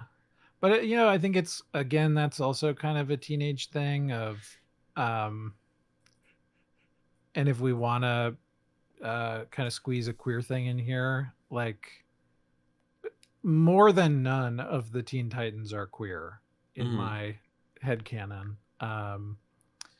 And in some ways, like, Slade is just representative of, hey, man, like, I'm a young person trying to be myself, and you want to murder me? Like, you want to send scary people to kill me and like enforce my conformity? Whatever my vibe is, whether I'm queer or I'm goth or I'm a nerd or I'm a something or I'm a whatever, there's like people in positions of power who are gonna be cruel to me if I step out of line. And we don't need to understand who's behind the mask, because there isn't really something there that's worth our empathy. So I don't know. That's a way to kind of retrieve Slade, but it's all very threadbare, I think, by design. Do you have any notes or stray thoughts on the Teen Titans pilot? I wrote, there are two wolves inside you, the wolf who wants a himbo girlfriend and the wolf who wants a goth girlfriend. And that's something. And of course, Raven was my favorite character in the show. Let's add her to the gender mood board. So you said himbo girlfriend? Yeah. Okay, got it. Just making sure I understood what you said. Yes, I agree with you. I agree. Starfire. No, you're bimbo, because that's like, we need Shimbo is what we need. My favorite Justice League Unlimited character from season 7, Shimbo. He'll save everybody. No, I get what you're saying. I have really complicated thoughts on the term bimbo for gender reasons, but I agree with you. It's like, it's one of those, like, the people who use this are not using it the way I want to use it. And I get what you're saying. Starfire is so good, though. She's the neurodivergent one. Yeah, Starfire's awesome. I love Starfire. A like large like air horn comes off the side of my camera and it yells at me in cartoon letters, "They're all the neurodivergent one." I know. I know. Yep. Pick your flavor. There's an episode later where Robin pulls out his closet and he's like, "Here's all my outfits," and they're all the same outfit. Wonder what's going on there. Life easy for you, bud? Okay. Wonder what's going on there. Just thinking about it. Raven trying to decide which part of her identity she wants to associate with, and struggling to reconcile that with her friends and family and who she was born as and who she wants to be. Yeah, I forgot. Like, there's the different color Raven emotions thing. Yep. And also, like, the demon world dad. Like, do I associate with being a demon or like demon world dad? It's Raven's a little awesome. transgender. It's a little transgender. It is. Raven is awesome. Beast Boy can be anybody he wants, but he doesn't know how to be himself. It's a little transgender. Cyborg was reconstructed from different parts, but like doesn't feel like in touch with his own masculinity unless he can hurt things. It's a little bit gender. It's a And also, and then Starfire, who Yep. is like a conventionally attractive woman archetype, but like doesn't quite know how to carry herself or like talk the way, Yeah, There's something going on there. Also, they live in a T-shaped tower. Happy Pride. Happy Pride. Pride. That's all we're saying. This is my voice 6 months on Teen Titans. I hate myself for making that joke. This is the best theme song of any of the 4 shows, by the way. Yeah, I was gonna say, oh my god, this is like one of the great cartoon theme songs. It's burned in my head. Sometimes if it's quiet enough, I can just hear this like echoing in the back ends of my brain. This theme song was so good that they got their own show. Yeah. So the band Puffy, the duo, Japanese pop duo, ended up getting a show called Hi. This is so like you watch Cartoon Network in the 2000s. Go look up Hi Hi Puffy Amiyumi, which was a remarkably decent show about 2 girls in a fictional band based on the real band that did the theme song to Teen Titans, because this theme song was so good. And you get weirded out because sometimes they would do it in Japanese and you were like, wait, why is it in Japanese this week? What's happening? Like sometimes the Teen Titans theme is just in Japanese. Sometimes it's in English. That's weird. I loved it. Yeah. Also, the guy who worked, what did you say his name was? Glenn Murakami. The only other thing he worked on majorly after this was Ben 10, which I think also deserves a look. Ben 10 was really... I've like watched Billy M and other YouTubers cover Ben 10, and I don't think the whole thing is brilliant. Doesn't sound like it goes anywhere like remarkable, but I liked Ben 10 a lot as a kid. I'm just curious about that. Yeah. That's all I got. Put Jinx on the gender mood board too. Just put her on there. Fuck, man. I don't know. As soon as she showed up, I was like, oh, fuck, I forgot Jinx is awesome. This Jinx is really cool. Yeah, sorry. I just want Jinx to fight Starfire and Raven, and then for the 3 of them to be like, let's talk about it. Have a sleepover. Let's just like figure this out. Get a coffee, have a sleepover, chat, become best friends, maybe girlfriends. Just like kind of process our lives. Yeah. Yep. Jinx's power being, they don't say it in this one, but like to just make unfortunate things happen. They're like, oh fuck, that's bad. That's a really interesting power that you could do a lot with. Yep. I love this moment where they're looking for the remote and Raven says, just get up and change the channel. You can't do that anymore. Aww. TVs these days, I can't even get up and change the channel. What's going on? They don't even have a button on it. They have a button on it. Here it is. Can't even turn it off. What's going on? What are we doing? Oh, really? My TV doesn't have a button. Huh. That's the point. Tara Strong is really fun as Raven because she's playing against type here. She's not like the in Foster's. I was gonna say the bubbly one, but Bubbles. She's not Bubbles here. She's like monotone, serious girl, and that's pretty good. Like in Foster's. Tara Strong. Remember, she was the older brother. You're right. I forgot about that. There's a couple of years there where Tara Strong was very much playing off type because she didn't want to be Bubbles all the time. She's very, very versatile actress. And she's great at it. Yes. Was this before or after X3 came out? Ooh, the movie. I feel like X3 was laughter. 2006 was X3. X3. Was 03. Okay. So this was first. Because Mammoth gets his head stuck in the wall. I'm the Juggernaut. Which is basically that. Oh, but that was a reference to the 90s show when they did it in the movie. Oh, is it? I think so. So I wonder if they're referencing... There's like... I don't think he says like, I'm the Juggernaut B word in the 90s show. But I think it's a reference. Oh, it's from a fucking... Wait, hold on. Yes, there's a meme. video. There's a meme. From 2007. February 14th, 2006, Randy Hayes and Xavier Nazario made an overdub of X-Men animated series episode where they rely heavily on profanity for humor. And that's where it comes from. So it's a dub of X-Men the animated series that is referenced technically here and definitely in X3. Yes. Okay. But here he just says, "Hello, ladies," which is Right. much more respectful. Yeah, right. That's good. I forgot that that's a fucking reference to a meme in X3. That's so embarrassing. Wow. I think, unless I have that wrong. It is. That's definitely right. I really like the line where Cyborg says, "In case you haven't noticed, I just became left-handed," because his arm got shot off or pulled off. Yeah, that's cool. Yeah. Take his arm off. Gizmo jumping on his back and like he's like unplugged. Like, stop! Don't mess with my insides. That's kind of cool. Yeah. But that's that's it. Good show. Fun show. I'd still like it. I'll get a whole spin-off about the Hive Academy. Why isn't that something? That seems kind of cool. I'm sure they did like episodes that were Yeah. about them or from their perspective. Yeah. I think Okay. Jinx ends up being cool later. I remember that vaguely. I believe it. They had so many episodes to do that. They could get there. Yeah. We have to make a decision then, Magellan. Whew, this is a hard one. I know.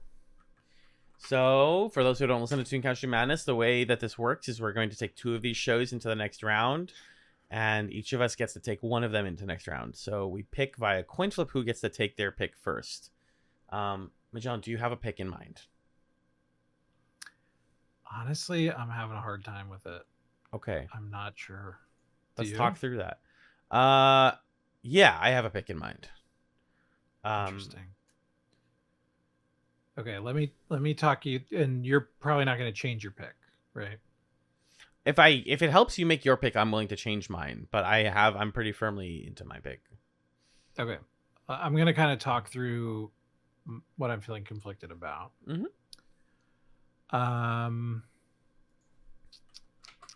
So Teen Titans, I feel pretty solidly like I don't think we need to go down that road right now. I could see a world where we do like a Chatz Lights like we did with the One Piece episodes last year, where we pick the great Teen Titans episodes and do an episode on them. Sure. Because I think there's stuff in there, like in the Terra arc especially, that's really good. And I don't think like continuity is super crucial to follow along or like drop in on particular Teen Titans episodes.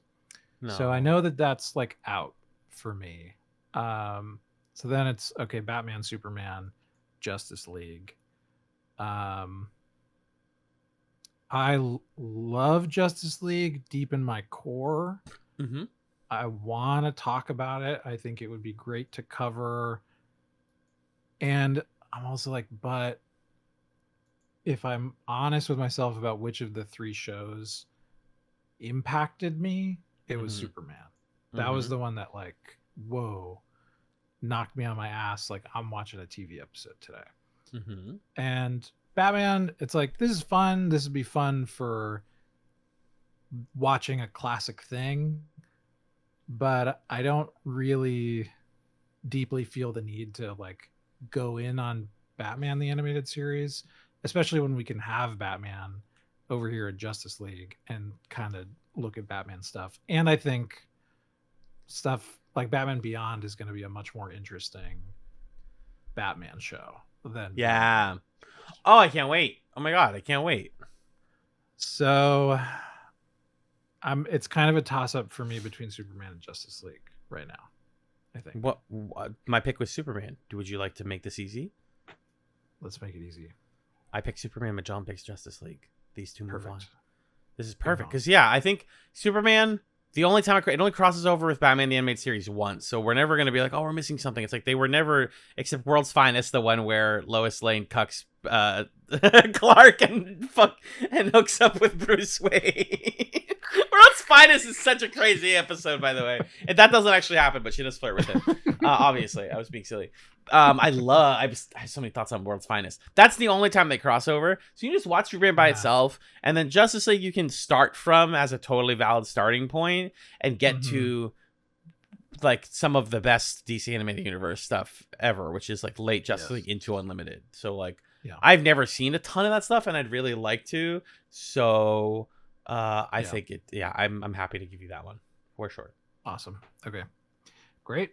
Then that's what's moving forward. With the kind of pin in, I think it would be fun to do a Chatz Lights of Teen Titans. Yep, I agree. I think if we end up doing a Superman or a Justice League, doing like a Trek Chat style coverage of Batman the Animated Series could be fun, where we just watch it in big chunks and talk about the highlights.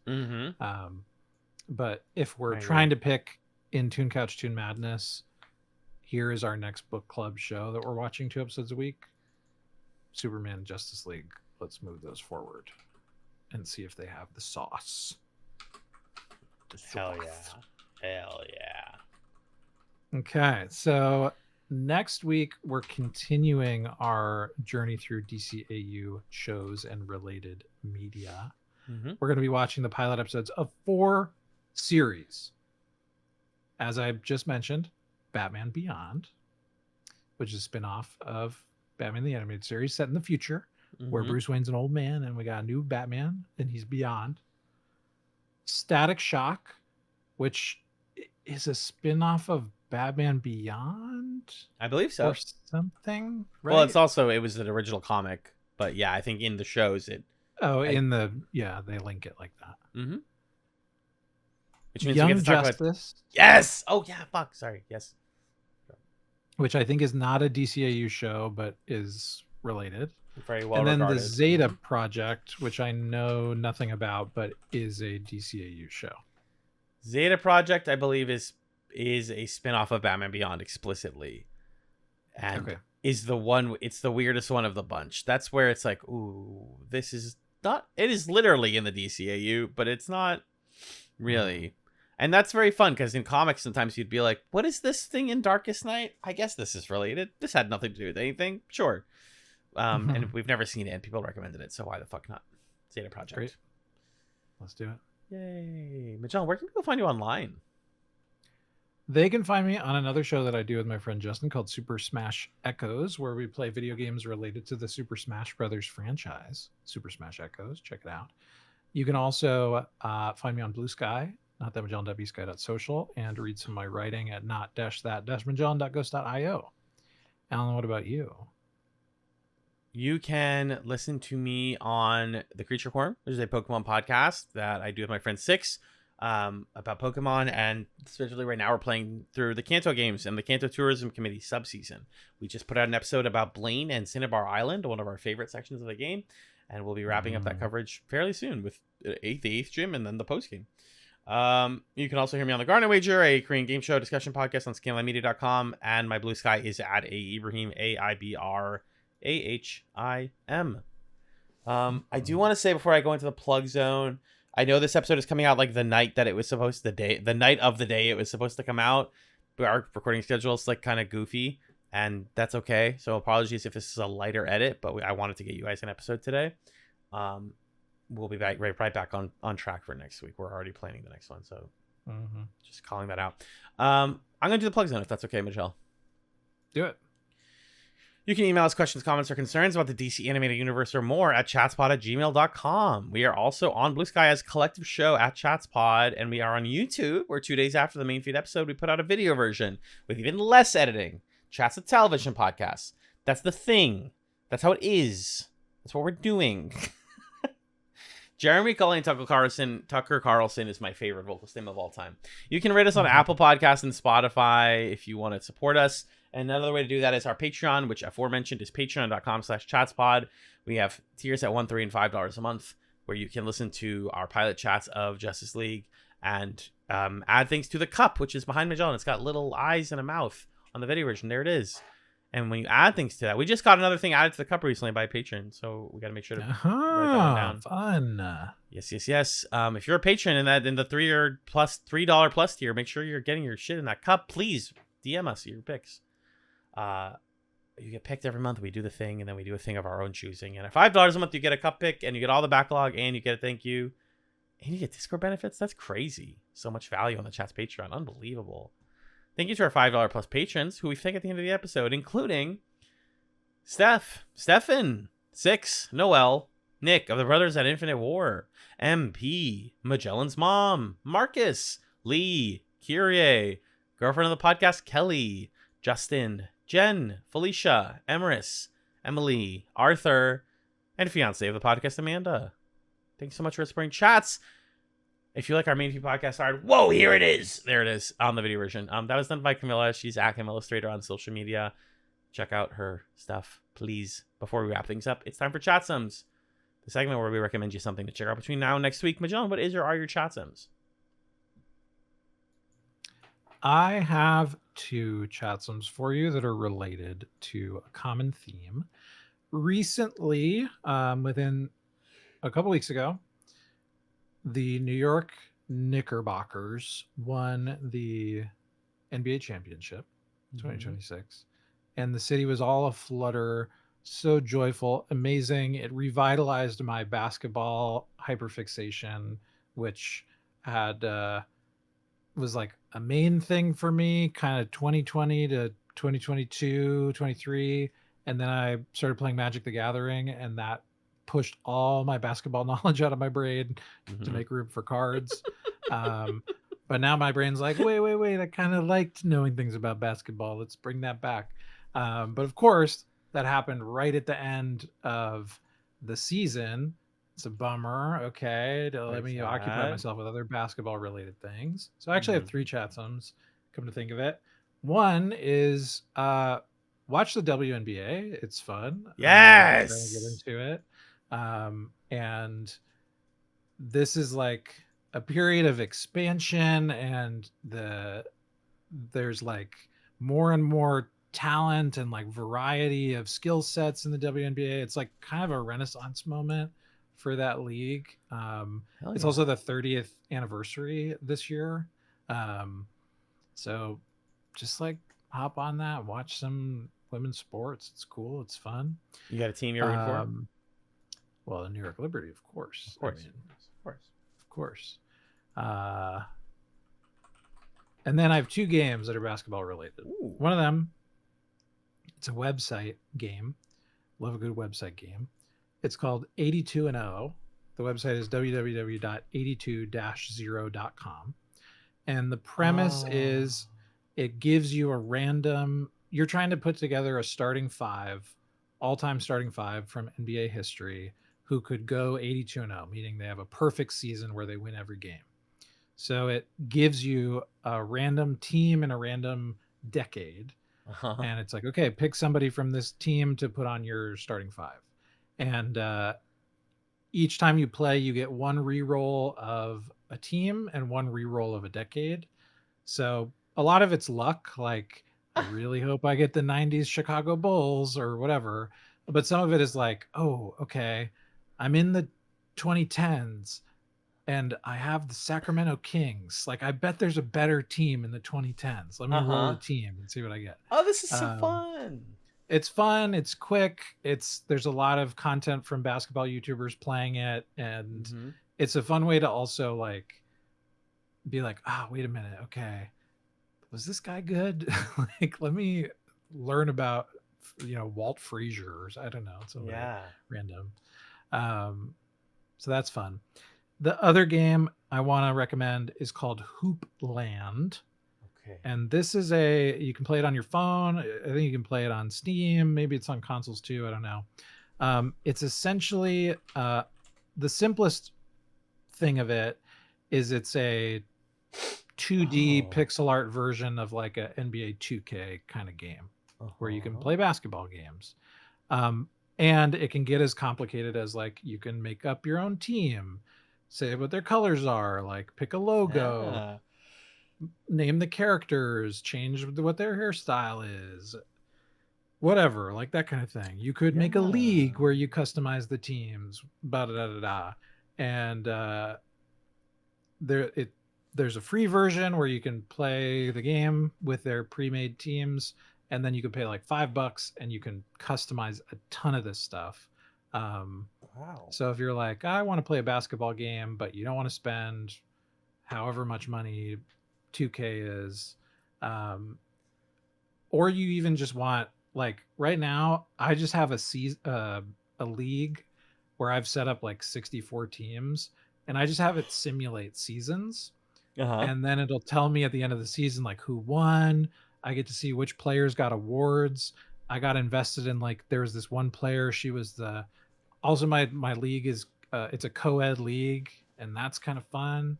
I had this one player, she was like the top scorer for the first 4 years of the league, but like her team was ass. She couldn't win a championship. And then finally in her like 11th year in the league, finally Diana Griffin wins one. Oh my gosh. Like, I got invested in the narrative of this simulated thing. So there's really quite a lot of depth that you can go into making your own little world. And the community is great. People have made a bunch of custom logos and lore for their leagues and stuff. It's fun. So Hoopland. I know that this game is good and that the kids are into it, because when I Google it, at least on DuckDuckGo, I get Hoopland unblocked, which means that there are kids playing this on a high school computer and trying to get a version of it that's not blocked. Nice. I'm hip with the kids. That's so cool. Hoopland unblocked. It's Yeah. so funny. Oh my god. What's your chatsum for this week? Oh, I thought you had a third Chatzum, you said. My first one was WNBA. Oh, okay. My second 82-0. Third was My president, basketball. my mayor, Muslim, Nixon 5. My first chat's on WNBA. My second chat's on Hoopland, Nixon 5. Okay. God, my chatsum is to go get it. Have a picnic. You have to have a picnic this summer, y'all. This is season. What's a better way to enjoy community than to eat a bunch of sandwiches together with your friends and play good music? It's so much easier than you think it is. Just tell people where to meet you. Bring food. Get a blanket. Bring a garbage bag. You're going to forget to bring a garbage bag. I promise you, you're going to wish you had it. Napkins. Finger sandwiches. Tell people to bring whatever snacks they want. You're good. Make sure you clean up after yourselves. That's why I say get a disposable picnic blanket. Wrap it all up in that thing. Up, little bindle. Boom. Oh, you have a couple sandwiches left? You're in a park. I'm sure there are people who are hungry in the park. Go give them a sandwich. Hey, would you like a peanut butter sandwich? Me and my 8 friends couldn't finish this. Would you want one? That's a beautiful way to spend a Saturday morning. I just did that for my birthday. It was a dream come true. Go do it. Embrace picnic. Sounds lovely. I also want to re-chatsum if we haven't chatsumed and re-chatsumed Game Changer. The latest season of it's been really fucking good. So the behind the scenes, like, kind of, I was so worried after season 7 that they were going to be out of steam because they escalated so much with the premise of that show. This is a dropout show. If you don't know about game players playing a game, but they don't know the rules too. And it's also very funny and improvisational. But they come back in season 8 and, like, we are finding new and creative ways to do games that are funny and, like, within a limited scope, really creative and clever. So yeah, they buttoned it right back up, and they're like, okay, back to basics, like more bombastic than the most basic, but there's a steady hand on the wheel, and that it's really fun. I'm excited for tomorrow's episode because it's got Brennan and Abria Iyengar, and I forget who else, but all we know is they're going to get judged by a jury of their peers, and that sounds good. Terrifying. I love that. It's just been a really good season, and like you said, it's like it's smaller scope but with the same budget. So it's like, what does a small scope show with a huge budget do? We go crazy. Yep. Marie Chatzum Game Changer if we haven't done that. That's it. Thank you, Magellan, for being the Meryl. What's her name? Meryl? Maven. Thank you for bringing the Maven to my Selena Kyle. And thank you also very much for listening to this episode of Toon Couch, Toon Madness. Stay tuning.